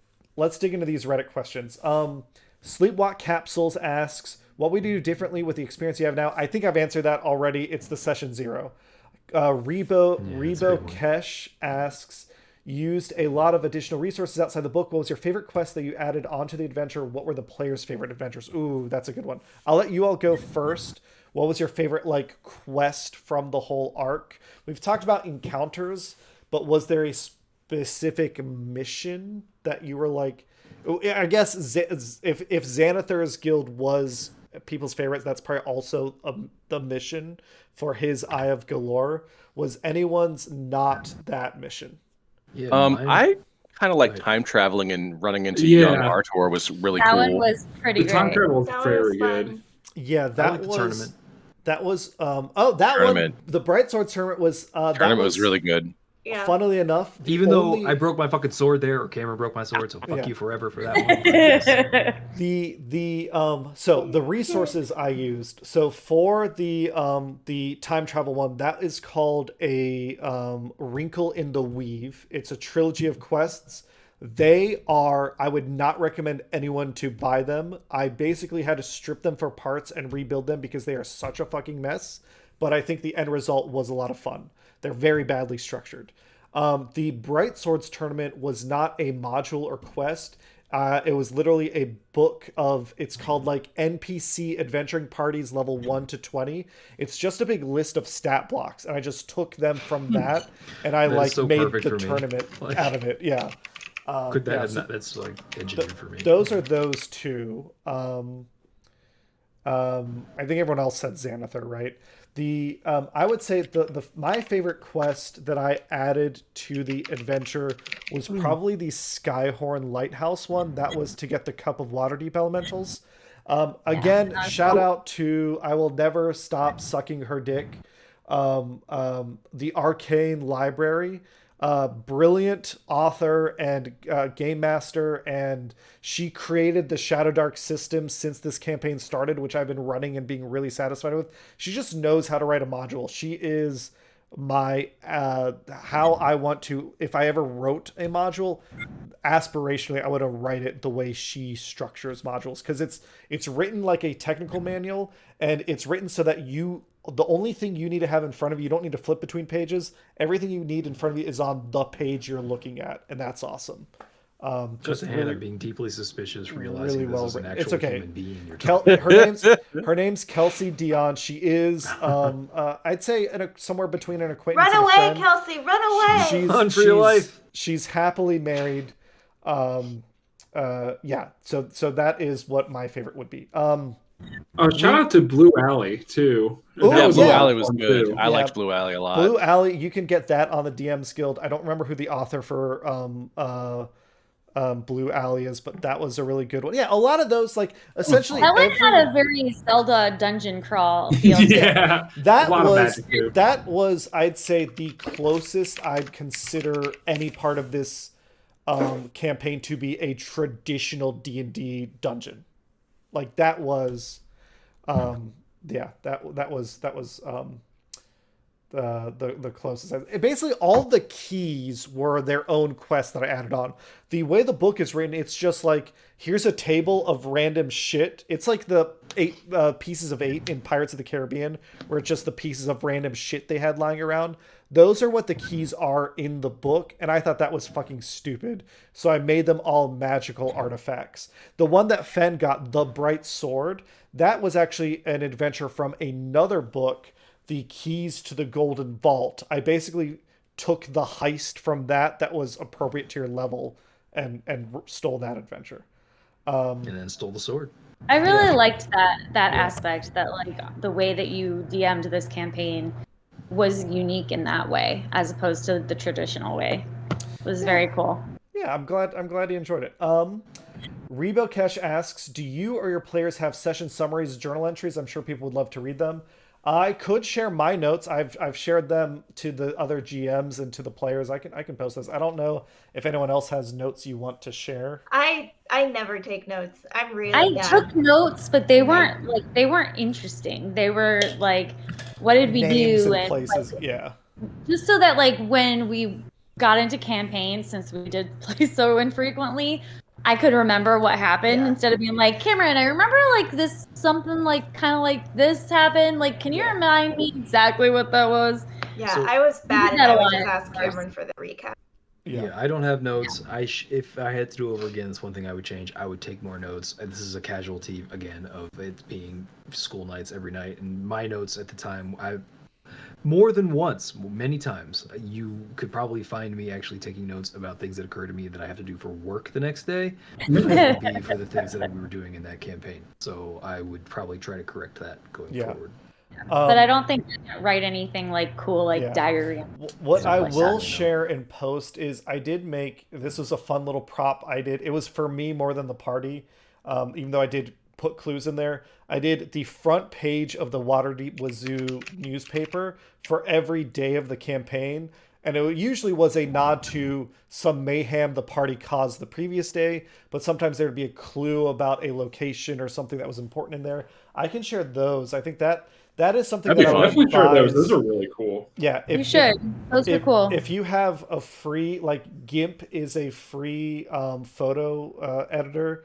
It was easy to make. There's a template I used for the newspaper, and I think that is something that gives the Waterdeep campaign a very unique feel that I think your players would appreciate if you're running it yourself. GreenNet Sentinel asks, the party did a lot of role-playing and strongholdy type stuff with the tavern. Did you consider the Bastion system when it came out? And was there a desire to do more with the tavern? I feel like we did plenty with the tavern, and I did not consider the Bastion system because we were so deep in the campaign we did not want to convert to the 2024 rules. So I just was like, it's part of the new shit. I have Yeah, run it. I on think it other was stuff. mentioned. Yeah. And the It tavern was is mentioned, Alu's but we never epilogue. like access to him. Yeah. So What did you say, Ian? I was gonna say the tavern is Alu's epilogue. Yeah. So Yeah. Pretty much, use yeah. your own imagination, but she clearly has ideas. And Yes, definitely. Danny got to do a bunch of stuff as Sprocket with like Got the booby McAllister trapping the that shit up. tavern. So I Yeah. think we got most of like the Bastion is definitely for longer campaigns where like the time span. Our campaign took place over the period of basically a month and a half. But the Bastion system, to get value out of it, you need Jesus. like years of campaign time to do things. So yeah, not strongly considered for that. I'm a Bear 3 because there are like 4 R's in their name. What happened to the 5 million gold pieces? Essentially, it went to fund public programs in Waterdeep. The party got to keep their finder's fee, but Waterdeep got the money. The Lords Alliance got their defense spending back to where it needed to be, and Luskin got admitted to the Lords Alliance. So a lot happened with it. 20 Nice Noanya asks, you had the Black Viper be a small part of the story. Was there a reason she didn't have a bigger role? I That's think really we just didn't engage with a lot of the quests that would have. yeah. It goes back to Ian's point about like towards once the party had a couple keys and once they had an eye, they were like very focused on the vault. And there's things that could have been done with the Black Viper, but I wasn't going to force her on the party. It was a player decision to focus on the main thing, and the Black Viper wasn't really involved with the main quest after that point. I think once we got our first results, like our first actual tangible like rewards and results, we were like, oh shit. You got hungry for it. We're just like, let's get more. Let's get after this stuff. I think Side too, quest, that, what is like, it? a lot of it was that like most of us were looking for more like dice rolling and fight, Yeah. as opposed to like world building and exploring. Yeah. Nice Noah asked like a fucking ton of questions, so we'll get through them pretty quickly. What happened with Nat, Jinx, and Squidly, the street urchins? I actually got to use them in the final episode. They were unknowing hostages. If you guys didn't listen to Jarlaxle Bon Ray, he was gonna blow their brains out in front of you. Yep. So it worked So out good. great. Yeah. Nice Noah asked, What a swell guy. how did they feel about foiling the Castellander's plans? I know you changed the deal from the book and have talked about running Avernus stuff. Is there a chance of a cameo? Oh, no. They asked, sorry. They said, is there a chance for a Camaro? No, there is no chance for a Camaro. But there might be... a Trans Am involved. Yeah, I could stick the Castellander's in... Avernus Rising at some point. We'll see. You never know. I like those little let's kill them again. Yeah. I am altering the deal. I was gonna say there is a cameo that you guys have stumbled across in my Avernus campaign that you haven't picked up on yet. Oh, really? Yeah. From which adventure? Danny's in my adventure. Oh, okay. Way before. So Danny's the idiot. From Fandelver. and Storm and Giants. Storm King Thunder. Yeah. Oh wow, I'm trying to think of who it is now. Yeah, you're right. I'm the idiot here. Yeah. You put it in for me, and I don't. I have not made it super obvious, but he's there. When we start that back up again, we'll keep an eye out. Nice Noah asks, how did Jarlaxle get them on his side? You were kind of just down for it. It was not a hard sell. I guess it helped that he killed the Castellanders. It definitely kept the door open. Yeah. I feel like his desires too were totally like they weren't unreasonable. You want representation at the table? Yeah, he just wanted credit for some of your work, basically. Yeah. He didn't want the money, so we were fine with him. Yeah, and credit wasn't really what we were after anyway. Like we kind of didn't care about that. Mm-hmm. Nice Noanya's final question, and I feel like every time I say their name, I mispronounce it. He's still in the corner. Oh, Hannah, what was your question? No, what? I don't have a question. Oh, okay. Okay. You get fucked, Cameron. I thought you were saying something. No, I was going to make about the pronunciation, your pronunciation of the names, but I decided to not do that. Okay. All right. Continue as you were. Carry on. She'll do that later. Yeah. Okay, so Nice Noanya's final question is, what's next for the adventurers? So, right now, as of this moment, we are not doing a sequel to this campaign, but if we did, what I would run would be Dungeon of the Mad Mage, which is one giant mega dungeon where it's focused on the dice rolling and fighting stuff.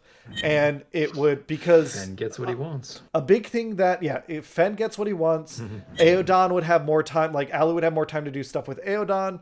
Hannah, you could play Holleries again, or if you wanted to just do a new character, you could do a new character if you don't want to do a wizard. Nate, I know you and Roland I guess the nice thing would be Artor Morland kind of has a part to play in that. And then for Danny, Hallister Blackcloak is the big bad evil guy of that campaign, which is not a spoiler because he's on the cover. So Sprocket would turn on everyone. No, he's a Hallister simp. Yeah, it has a little something for everyone, and I think it matches the initial desire of this campaign a little more closely. Ride for Ruin, good username, asks, what will the party do with Troll Skull Manor now? I think that's a question for Cheri. Yeah. Oh, yeah, we're keeping it. Obviously, we're going to continue to run it as a tavern, and we purchased Frune's Brews across the way for all of our production and fermentation needs. It's going to be pizza, right? It's also a front for your information brokering. Obviously. Yes. Brokering. Yes. Obviously a front for all of my illegal activities. Yeah. Which we've established there's a lot of illegal stuff that happens with this crew. Yep. I will continue to fortify it. Yeah. Timely Masterpiece 69 asks, you used all four villains. Who was your favorite? I think this is a question. Let's go to the players first. All four villains. So it would be Xanathar, Manshoon and Mamshoon, the Castlanters, and Jarlaxle. Those are the four villains. Mm-hmm. I think Mamshoon is my favorite. Yeah, Mamshoon is fun because it really got into a real fight with her, and like the whole betrayal of her, it was a fun little betrayal from her is a fun little twist. Like Xanathar, we never actually fought; we just saw him, and it was really scary. Same with Jarlaxle, and I guess the Castlanters too. But I feel like and I got an arm. Ian, you're gonna be mad if I show you Jarlaxle's stat block, because if you had fought him, he has on him he has a special rule where he gets extra attunements to magic items because he has so many fucking magic items on him. So if you had killed him, you would have gotten so much cool stuff. I mean, Matt is my kind of default position, so it's 6 for one, half dozen for the other. But yeah, I feel like Fen is just looking to be Jarlaxle. The next. Yeah. Ascend. You don't want to ascend to his throne. Jarlaxle is my favorite just because if you do know the lore, he's got a really cool backstory, and I had fun with my terrible French accent. That was deeply terrible. It's true. It was deeply terrible. It's a bad French accent. It is a perfect Drow accent. That's just how they talk. Sure. That's how that works. Oh my God. Knockout Prime 2011 asks, was there a moment in the campaign where you thought the party was going to TPK, so total party kill? Yes. Oh. Like 7 or 8 I times. thought the Groundhole Villa massacre, I thought that was going to be a total party kill for us. Even though no one died during that, you did drop your health. I think people went down multiple times in that fight. Yeah. And you came out of it on fumes. Yeah. Mm-hmm. Yeah. And then I thought that was going to be a total party kill. The Xanathar sprint had me worried just because I don't think any one of us went down. I don't think so. No, I don't. But I was just waiting. Really close. I was, I think I might have been the worst off. But Hollyrees, I think it was a matter of time. Went down, I think, from the Kuatoa. That's it was right. another one where because you all spread out so much, individually you got kind of overwhelmed by things, but then you managed to come back together and save it. Yeah, and I think that's what I was worried about. Is the first time somebody goes down, we are so much more vulnerable just through basic action economy. Yeah. And Like once that first domino falls, so much worse. I'll say, looking back on it, after the fight with Arnax, who I turned from an ancient gold dragon because that was fucking stupid, to a not a young red dragon, somewhere between a young and adult red dragon. During the fight, I felt like I made him too weak. But once I went back and like edited the footage, I realized what I did was I made it a DPS race. He didn't have a ton of health for like his being the final boss, but he did a ton of damage. While he didn't drop anyone, he did get almost the whole party bloodied. And like Fen was like at like 8 HP at one point. So like I think potentially had things gone a little differently with you did a really great job. This is props to you as playing. You took out the kobolds quickly and you neutralized the traps. If those two things didn't happen, that probably could have been a TPK. Yeah. Easily. Grumpsuck asks, what was your favorite part about the city of Waterdeep? What about for your players? I think let's go to you guys first. So this is like favorite neighborhood, favorite sight to see, favorite like, I don't know, bit of lore, whatever you liked about the city itself. I liked the Blackstaff Tower. That was kind of cool. Like the whole time warp pausing thing in the top. It was like caught in like a time explosion. Yeah. And then just that general whole setup is really cool to me. Yeah. I don't want to be as. Go ahead. I was just gonna say I like the area where we did the bright sword. Oh, the bright swords. Yeah. The bright Just swords. that are in it. area and yeah, the little setup there. Yeah, Blue Alley. I still really like that. And Arturo's Cemetery. house cemetery. I thought that might have been a DPK as well, but it turns out we didn't have to fight him. Little spoiler. Got so The lucky. next time you meet Artur, you're essentially going to help him move. Because Great. Does he eat pizza and beer? Yeah, is he bringing yeah. pizza here? I love it. Fen didn't like fucking anything about the city. The city, like, that was like always his primary villain. Like his primary nemesis was the fact yeah, that I'd many say damn I guess people. the closest thing you got was the house, the Palisade Hall, right, where you got to go in the Feywild for a little bit. You're still in the city, but you're in another dimension of it. So you're in the Feywild, and you got advantage on everything all the time. like there was one episode where he found a tree. Yeah, like, that like was his pretty greatest funny. episode. Yeah. Where he got to like be around a tree. That was like the I don't most remember if important. that was Growlhoon Villa or just, I think it was was- Growlhoon. think it was Staking it out. Growlhoon. I think it I was. think we were staking it out, and he's just like, "Oh my god." That was Sure. probably Yeah. peak. That was probably peak frustration for me, where it was like I could not get over the fact that one of my skills was you may attempt to hide. Yeah. You may attempt. I don't think that's Thank on the you. same. Yeah, Thank I don't think you. it's the same build anymore. They reworded Yeah. that part now. Hasbro, appreciate that. Cheri, would yours be just the dock ward in general? Because that's where like your people are. You did I a think good that, job like- of like filling out the religion and your informants and stuff and utilizing them later on. Yeah, I feel like that for my character, I think that would make most sense. But I think for me as a player, I think the thing that I liked best about Waterdeep generally is that there was so many different places. Like we were in the cemetery, we were in the ocean, like we got eaten by a shark. Like, You went to we the were all- Undermountain, yeah. Went yeah, to we were Underground, all went to Feywild. over the place. There were so many different places, and like when we got there, there were different people and different like monsters, and like all of that was very cool. Like it was a lot of diversity. Despite you like most adventures I think go across like countries and continents, despite you literally I don't think ever left the city, but No, you we still didn't. got to see plenty of stuff. I think my favorite part, and this is a little shout out to the B team, where we got to do the charity stream with Hero Yeah. Forge. I got to build the city in Tailspire, which like was fun. But then we got to do an encounter where they hijacked one of the walking statues, and like the walking statues to me is like one of the it's like the thing that makes Waterdeep iconic, and Waterdeep it's uniquely Waterdavian.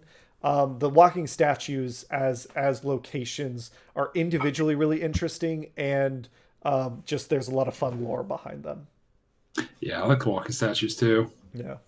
You know, you live in Waterdeep your whole life, and you just never go see those kinds of things. You did go see it.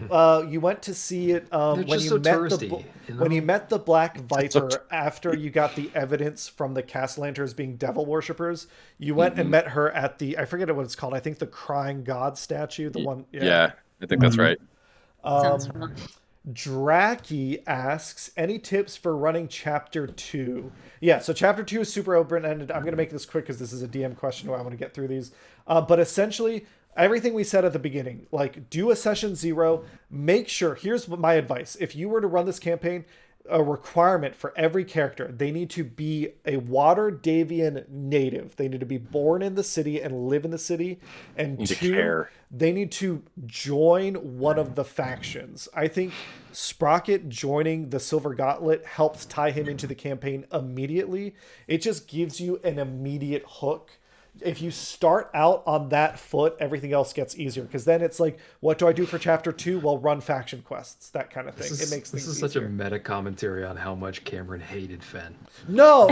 Just couldn't stand the motherfucker. It's a commentary on how important, like, the thing we've said, expectations in session 0s are. Like, occasional Redditor 99 asks, what did the party get for Floon and Rainer's wedding? Ooh. So Floon so this implies, I think, from their campaign or something, that Floon and Rainer, who are doppelgangers of each other, not actual doppelganger monsters, but lookalikes, got married in your campaign, which That's I weird, think is but gross. interesting. I would not listen, I'm all for same-sex relationships. Don't marry your twin. That's where I draw the line. Even if you're not actually related, if you find a person on the street that looks like you, don't marry them. That's weird. We're going to move on. It's like that episode of The Office where Toby gets a crush on Nellie because she dressed up as him as Sexy Toby for Halloween. That is strangely the deepest cut of all the deepest nerd cuts that have ever happened on this show. Amazing. But it was a silver gravy boat, to answer the question. Silver gravy boat. Shit. I like it. Vincent 4815 asks, I was always curious what to do with Nim, the Nimblewright from the Inspired Hands. It seemed like you let him fall in the background. Did you have any ideas on how to expand the story? I actually answered this question earlier with the Scarlet Marpanoth. Again, this is what happens when you have a player-driven story. You set out a wide net with a lot of nodes and ways to get to those interesting nodes, and it's okay for the players not to interact with everything. In fact, it would drag things on if they tried to do everything.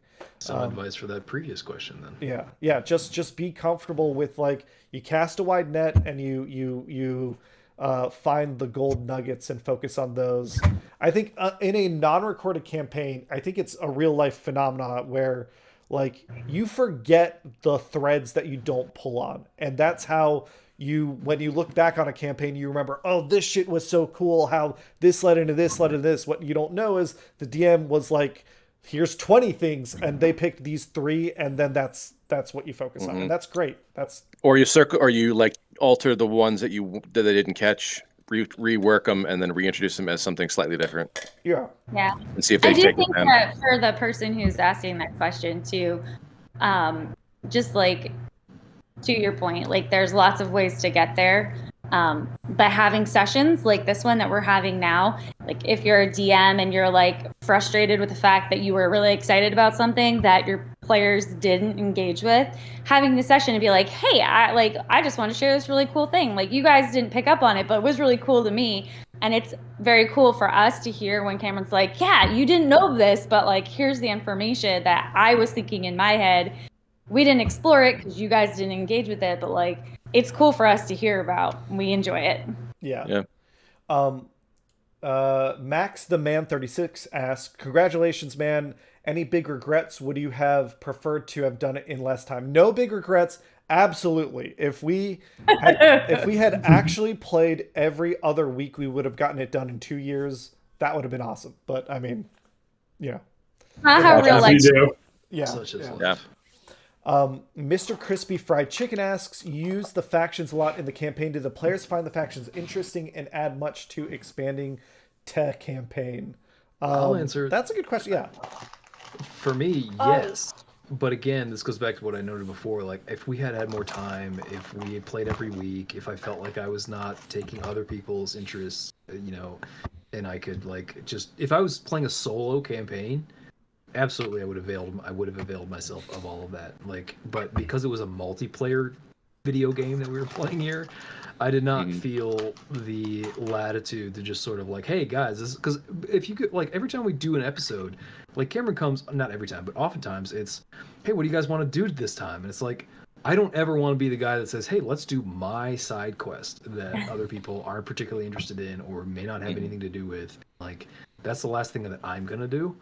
So, that's my position. So yeah, the answer is yes, I would be interested, and I was interested, but I don't feel like this format lends itself well, at least our format lends itself well to side questing and individuals. Yeah. The frequency can kind of limit stuff. It's kind of like going to a restaurant that you really like and you have a regular order. You want to probably try some other stuff, but you don't meet up enough, so you want to go with something that you like, as opposed to experimenting and doing other stuff. Every week, I would try everything on the fucking menu. But if I only go there for once a year, then I'm gonna get the thing I know I love and I don't get otherwise. Yeah, so you stick with the main line, kind of thing. And I think I just feel like with our side quests, we engaged more with a thing that we thought that the whole team would benefit from. So I feel like Alu engaged a lot more with her faction because it helped that your faction was also a bad guy faction. Yeah. And they were a really big part of our story. Yeah, the Zentarum Civil War ended up being a very big part of the story, which was fun for me to expand on because it's hinted at in the book, but it's not really established. And then the other thing is the Zentarum had one of the eyes. So if you think about it, the game, the way the book is written, it kind of offers you 5 factions. The Harpers, the Lord's Alliance, Force Grey, the Zentarum. No, not them. Oh, really? The Emerald Enclave, who have nothing to do in the city, which is why they never came up. It's the Druid and Ranger faction, Ian. I feel their pain so much. And then the Zentarum, yes. So those are the 5 main factions.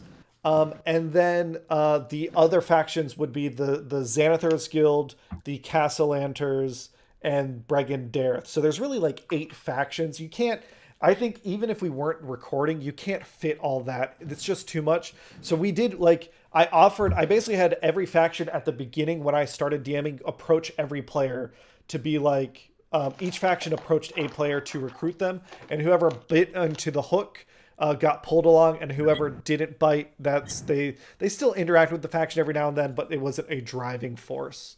And I think that worked out Alu's just fine. a bit deep on that one. Yeah. Alu was very invested in freeing the Doom Raiders and helping out Davil. Yeah. Who in turn helped us a lot. So I think these are mommies. These are mommies. Early on, you, like I said, session 0, introduce the factions, have that be part of character creation so that they know ahead of time and they can make a character excited about the factions and use that throughout the rest of the campaign. And I think it does help. The big thing that I was shooting for, which I didn't do, and it's okay that it didn't happen, I was hoping at the very end some inter-party conflict, but based around faction loyalty. But I recognize that because your characters weren't built around that was the emotional connection wasn't there. We didn't have the same loyalty. Anyway. All right, we're almost through these questions. Mr. Crispy Fried Chicken asks another question. There weren't any permanent character deaths in the campaign. Did you not want to deal with incorporating new characters in the story game? For me, a big problem I had was players having specific ideas for the characters after their original died and struggling to come up with ways to... I feel like we answered this exact question already. I think we did. Yeah. Waterdeep, it's hard to permanently kill a character in Waterdeep. Mr. Crispy Fried Chicken asks a third question. Where is the furthest your characters traveled during your campaigns? My players ended up going to Stonebridge, which is a few hundred miles northeast of Waterdeep, on a quest to get one of the keys to the vault. How do you answer that if you go back in time? I think that might be the farthest. That's the furthest we traveled back. Was you all went back? Well, you did. I guess you fourth did dimensionally. Yeah. But yeah, that's it. We really just stayed in Waterdeep. Grandmaster Moth asks, "What's with all the kobolds in the Dragon Vault?" So okay, so here's a little peek behind the curtain. The Dragon Vault, as written, is literally an empty vault with some traps and a gold dragon in there, which you guys would have, if it was just Arnax as even an adult red dragon, if you all were at full health with all your resources and shit, you would have kicked the fuck out of him. So the kobolds and the extra traps I added were there to make that final fight more exciting.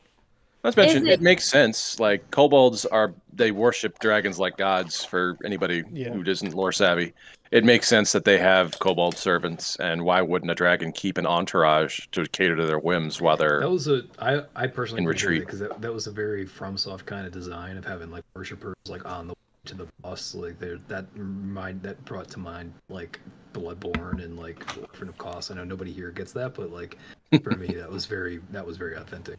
Yeah. If Arnax had been the gold dragon as originally written, and it's designed that you talk to him and he's a good guy and he gives you the treasure, which I think is just boring. Yeah. Not to mention, gold dragons are way more versatile. He would have been an ancient gold dragon. If you had fought him, he would have breathed fire on you and would have done enough damage that would have just TPK'd the party. It just So I don't know why they made him a good guy. It's a whole thing. I advise changing it. That is not a change that was my idea. That is from the Alexandrian remix again. It's a good change. 10 more questions. Loud Hope 9622 asks, "How did you find the difficulty of the campaign? Too easy, too hard, just right? How did the players feel versus you, the DM?" So let's let the players answer first.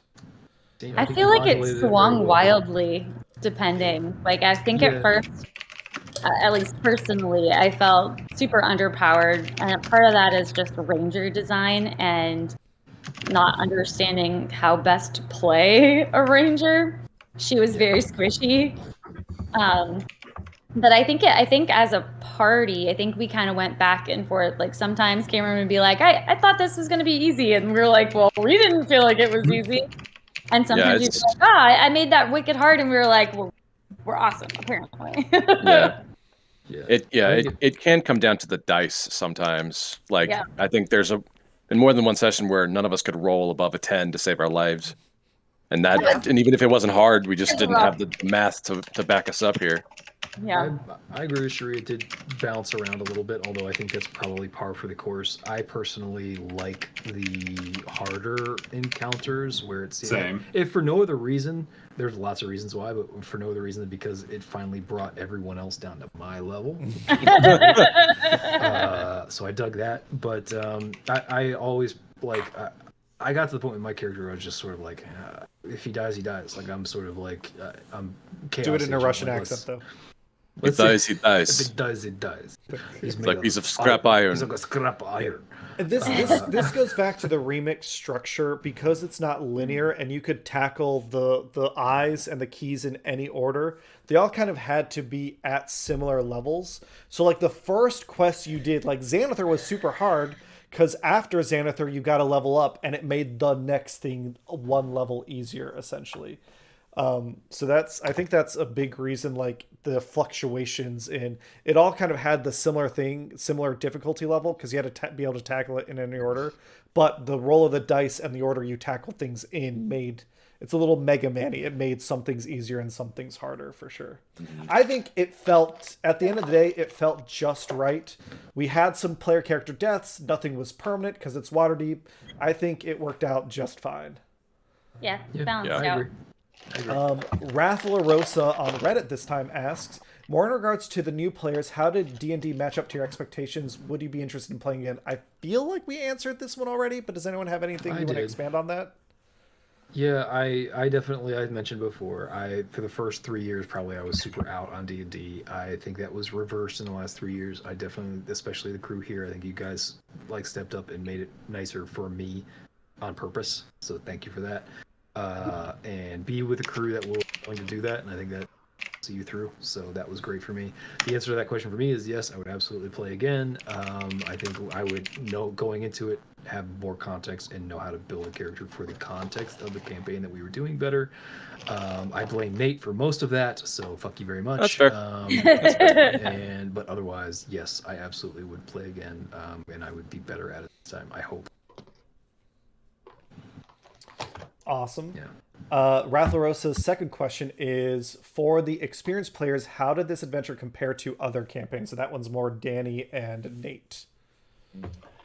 It's way more, I guess, logic and more like puzzly and more like intrigue based. Whereas Storm King's Thunder, like we mentioned before, is like, hey, go out and kill giants and wander the wilderness. Or like Tomb of Annihilation 2 is just like, hey, go get lost in the wilderness and get sick in the river and die. Like, that's what I'm more place how I like. Yeah, that's Jolt.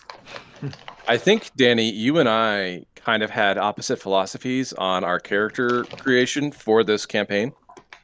Some intentional and some not. Go on. You came in with the new DM and was informed and had your session 0.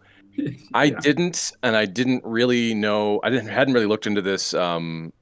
I knew it was a heist, but I didn't know how like Heisty. technical it was. Yeah, heisty or technical it was going to be. More like searching for clues or whatever. And then I was also kind of at a crossroads of like, okay, before you were here, I think I might have been the most experienced D&D player on the team, minus maybe like Cameron. You were a player, but I don't count you anymore. I don't ever count Cameron either. So I was like, okay, do I make a character that I know I think would fit better and become, do I embrace the main character syndrome and, make a character who's good at everything or whatever? Or do I make an enforcer like Roland, which is what I ultimately did. Roland is good at like one thing. He's good at fighting things. He didn't show or have any skills for finding clues, interrogating people, reading ciphers or anything like that. And my initial goal, was to kind of sit back and let the new players do it. But then with no context or like education, I feel like I kind of checked out and kind of abandoned them a little bit. Asshole. Never forget. I know, right? I thought I might help you, like let you figure it out on your own. But sometimes I feel like with that character, I was not well equipped to help push things along or have no justification for why he knows this or that or the other thing. So I kind of wanted to see. I mean, I don't know that it would have been if we do another game. I kind of wanted to see Roland do what the other werewolf guy did and just be able to like turn it on and off at whim. So he could kick all the more ass in battles. Roland got his lycanthropy cured. God damn it, Roland! And I'm now Arch. But Fen is werewolf, so Fen could. So then I'd want Fen to figure out how to turn. Me too. So he could like have. I do have werewolf Hulk. I do have homebrew Fuck yes. rules for that. Yes. You wouldn't want to see me. I'd say from camp things that I've run, I was happy. Well, actually, Ratharosa's next question. I'm just going to go on to it. Ratharosa's final question. Greedy. For the DM, did you end up enjoying this style of campaign more or less than your others? Okay, this is the question I'm answering. I think my favorite campaign, if I'm talking about the source material and structure that I've ran, has been Rime of the Frost Maiden. It is up there on that shelf. Those binders are my like version of it that I've run. I've run it. I enjoyed it enough that I'm actually running it basically a second time.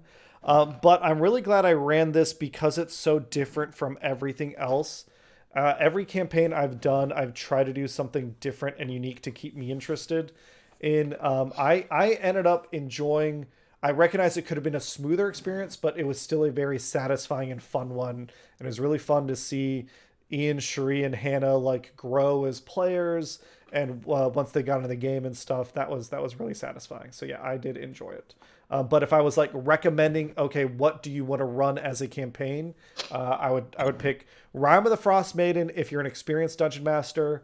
Or I would pick Dragon of Icefire Peak if you want to like learn how to DM for the first time.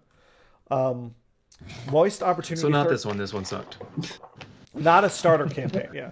Moist Opportunity 34 asks. Oh, God. What a name. Excited to see the final eps of the campaign. I was wondering what to ask since they haven't come out yet, but I think my basic question is this. With the nature of the campaign so focused on politics and social encounters, were there any NPCs that the party wishes they spent more time with? Jill. Vincent! Yeah. Kylie Reeves wanted to be best friends with Vincent badly. Yeah. Yeah. Yeah. Vincent, Jelzar. Yeah, but like what Ian said earlier, it's like I don't want to derail. Like I know I can get some going off tangents or go off on ideas and stuff. Like I don't want to derail everyone just because I want to be rude to my ex. You know, Rude to my ex. more Jelzar would have been the nice. best part of The Witcher 3 is the side quests. That's where I had the most fun. Yeah. But I would not play all the side quests if I was playing with 6 other people. Yeah. It would be main quest straight down the line. So yeah, I agree with Danny there. Black Viper, though. Well, I was gonna say Black Viper Yeah. too. She was really cool. Bringing Dareth, a little more time with him would have been nice, but I think Jarlaxle, also Melun that's what I War meant, Dragon, who What a was, cool ass name. Yeah, so fun fact, Alistair. he has a tadpole pull in his brain, and he is a secret Oh. spy for Xanathar.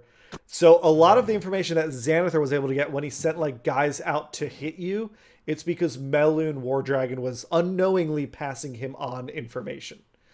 Interesting. Fuck. Nihilor planted a tadpole in his No brain. shit. That makes sense thoh. little, Oh my god. little, yeah. There's that's for me as a DM. That was the fun part. Was like all this shit happening behind the screen. That yeah, Spirited- no. Speaking of, I wish we got to see Gale of Waterdeep. We hinted at him, Oh, and then we yeah. all went to a Oh, completely yeah, different direction. He was literally in the tower. I think you did get Yeah, to I see know. him. You just didn't interact with him. Yeah. Yeah. Spirited Entry 1940 asks, was there a reason we didn't see more of Alu's story with Aeodon? I think this just goes back to player-driven stuff. It's something that could be expanded further on. But I think also it's a bit of playstyle, Shri. I think it's fair to say that you are a little risk-averse. So once you recognize that there was an angel descending from the heavens and it would get closer every time you use your necrotic shroud, you never use that ability again in the campaign. Honestly, the funny thing is that I actually I wanted to use it more often, but it didn't help much because I had to be in the middle of combat, which is not where my character wants to be. So in order to use it, I had to stand in the middle of combatant to pop it to make it useful. But then I'm getting hit by people, and she had more HP. She was able to take a little bit more damage by the end, but still, she was not built to take that. So as a rogue, that combination wasn't ideal. Yeah, definitely a thing that I hope we would expand on in the sequel campaign. If we do it, well, again, it's something I feel like every time I mention it, I get closer to doing it. To be clear, no current plans for a sequel campaign. But if we did run Dungeon of the Mad Mage, it would be an opportunity to tie up some of those loose ends. Spirited Entry 1940 asked, what's the coolest natural 20 in the campaign? I think we all agreed Danny's. that it was, it was The one that he called, he summoned on demand. It was Sprocket, Yes. he took Silgar and the Eye of the Stone of Galore, and he That was needed a amazing. 20 to open the teleportal, and he did. That was the coolest one. That was pretty. By That was Hands down. Even I remember that, and I remember Dick. I remember Yeah. fucking all about any of this. yeah, that was awesome. Leonard Willems asks, and I'm trying to read these as best I can. Congratulations on finishing the campaign. What was the coolest character moment or side quest you created for the adventure yourself? Did you lay something out for specific? I feel like we've answered this one also. I mean, I did a great job laying out the side story for my wife. It was amazing. Totally. I think Every detail story is so Yeah, all important. wrapped up in the end. We've gone Yes. through everyone's I think we've given roses for Hannah, Cheri, and Danny. I do want to take this opportunity to give two to Ian and Nate. Nate, Specifically, he decided this was driven by Max when Max kind of did a gotcha after Nate killed a dude early on. Nate decided to take that like, this was murder and we had to cover it up or whatever. We had to resurrect the guy. You did take that and you turn it into a character. Like Roland re-examined his ethics and his worldview, and that was really cool to see. And big props there. And then Ian, and Ollie recruited him. Yes, and Ian, in the like third, I think it was episode 97. It was not that long ago when Roland got transfixed and charmed by the mural. Ian as Fen really leaned into like the brotherly bond the two of them have because they're brothers-in-law. So those two, like we've talked about. I went against my nature. I decided not to try and fuck him up immediately. Yeah. I did eventually fuck him up. And then you got to anyway. Yeah. I did anyway. It was perfect. Could not I love Sprocket entrapping the house. That was really, really cool. I love Holly's like self-discovery with like she essentially had to learn to be a strong, independent woman once she got a dragon. I love Alu's story with Aeodon. I think everyone did some really cool moments that I appreciate. Cheeto Cheesefingers asks, I like that name. Me too. I'm just about to start this one as DM. Any tips to make it more fun, engaging for the characters? This is my first City and Factions campaign. I think I've said this a million times. Yeah, Session 0. Tell them what it's about. Give them factions as part of their characters. Yep. No rookies, no rangers. Try to meet as often as possible. No wizards. Tom Toro 24 asks, nice. Always great to see positivity online. Love your vibe as DM. What's your next step, DM or player and adventure? Mm-hmm. I think we've answered that one also. We're I think as a group, the next thing we will do is Lord of the Rings, either the Lord of the Rings 5th edition or the One Ring system. That'll be a conversation we need to have about what people want to do. Last question. Nasted asks, wow, amazing. There needs to be a Hall of Fame or something for campaigns that actually achieve this. Here's my boring question. Was there anything the players wanted to do that they didn't get a chance to or is saved for the sequel? Reach level 20, fight a particular monster. So this one goes out to y'all. Last question. Fen wants to solo her in the great tradition of Elden Ring. Hell yeah. Let me solo her. Yeah, I want to meet Hallister again. That's a big goal of Sprocket. Like, sure, he's a villain now. Modern day Hallister, yeah. Oh, yeah. That would be a cool one. Yeah. And for context, that is something that you get to do at level 20. So that is like final, and D&D campaigns only go 1 to 20 generally. God, could you imagine how many arms Sprocket's going to have by level 20? Yeah. So many arms. Yeah. You're going to look like an octopus. Spider. Yeah, I'll be Doc Ock.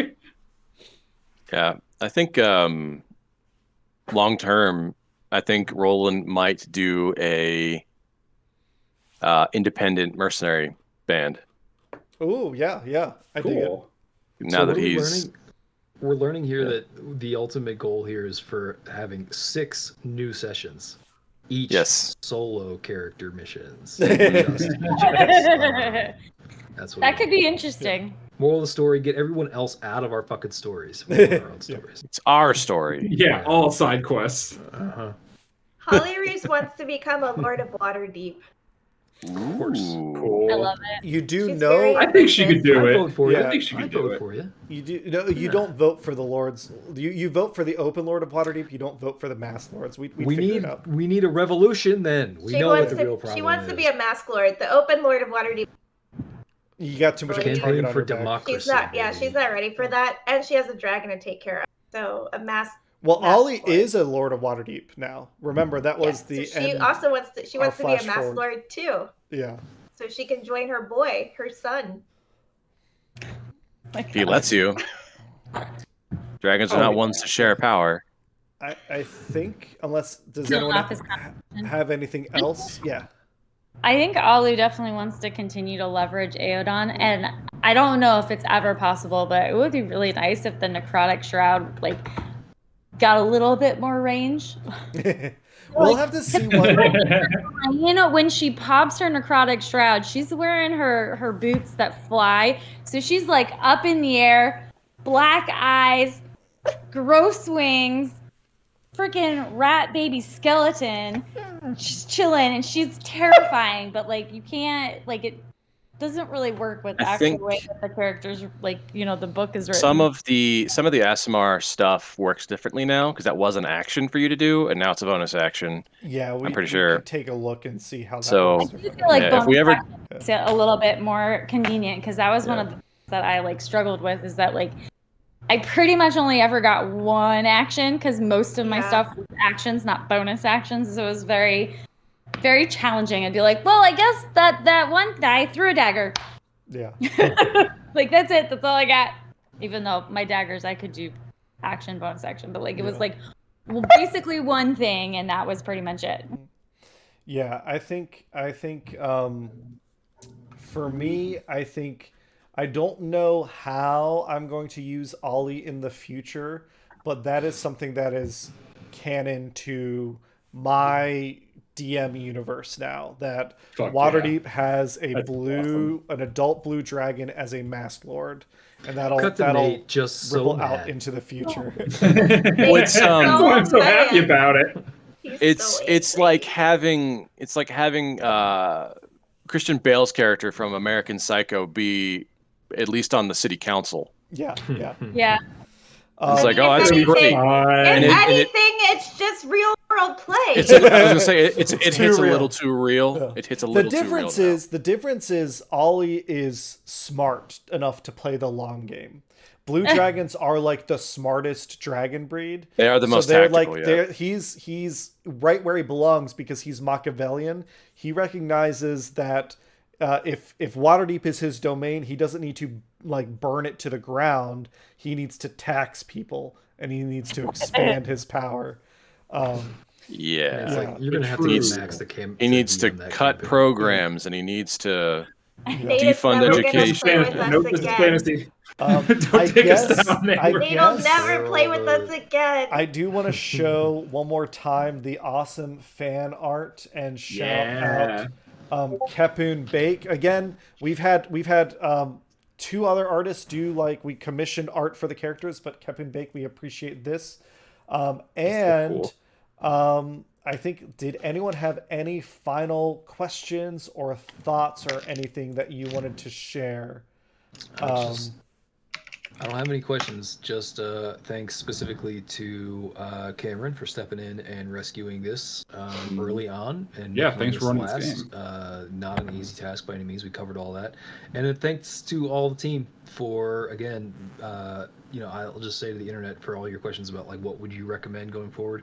Pick a crew that's going to, like, recognize when you're suffering, is going to stand up and help you sort of enjoy it a little bit more and make it work for you, and have a will to actually continue the campaign and have fun and enjoy it together, which is what we have here. So that would be my one piece of advice for everybody. Find a crew that will stick up for you and make it fun for you.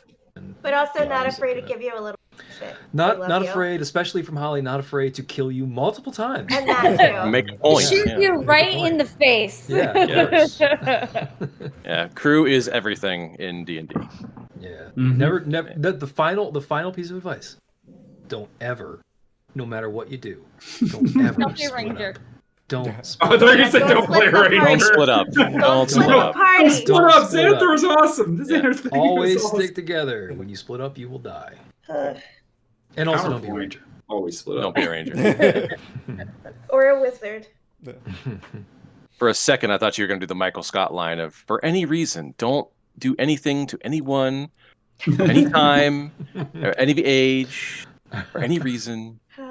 Yeah, Just I quit in guess- the 5th season and let the show continue for another. Anyone else have any parting thoughts, or we'll wrap this discussion up? And this is the end of Max's Mad Mythic Mercenaries Waterdeep Dragonheist. Anyone got anything else? For now. Yeah. For All right. now. No, I'm excited to see what comes next. Yeah. See what else we get into. I think I want to thank, first off, you all for sticking this out with me, because it was 5 years and it was a lot of me, like, let's play. I appreciate your patience with me as a DM as I kind of reconfigured things. I think that this could have been a shorter campaign if I hadn't made the changes I did, but I appreciate that you tolerated those changes. I appreciate your kind of good spirits playing with me. It was a ton of fun. It was great to spend time with you like this. But then also, it is truly humbling, I think, the reception that we've gotten. It is insane to me that you have watched this. Yeah. That this is not a professional thing we do. The quality, but the fact we really that are just a bunch of weird friends. the fact that we got We're never getting those 5 years back. If one person had asked a question, that would have been like, oh my gosh, thank you for paying attention enough to ask a question. The fact that we got almost 50 questions, the fact that some of our episodes have more than 100 views, the fact that someone made art of the characters that we played. That's Yeah. wild. Just time and effort to do that. It is really, really humbling, and I greatly, greatly appreciate it. I hope you all have fun playing with your friends. We do, in the you future. selfish bastard. What about you, Cameron? We appreciate it. Damn it. I hope you guys have fun playing with your friends in the future. If you are an adult, hop on the Discord with us. I run other games. If you ever want to play D&D or other TTRPGs with me, hope you stay safe. I know things are not so good worldwide right now and in the States, but this has been a steady labor of love throughout the past 5 years. So Come hang with everybody. us. We'll take care of you. Yeah. Mhm. And with that, thanks for playing with us, Space. everybody. Thanks, everyone. Bye. Bye. We love you.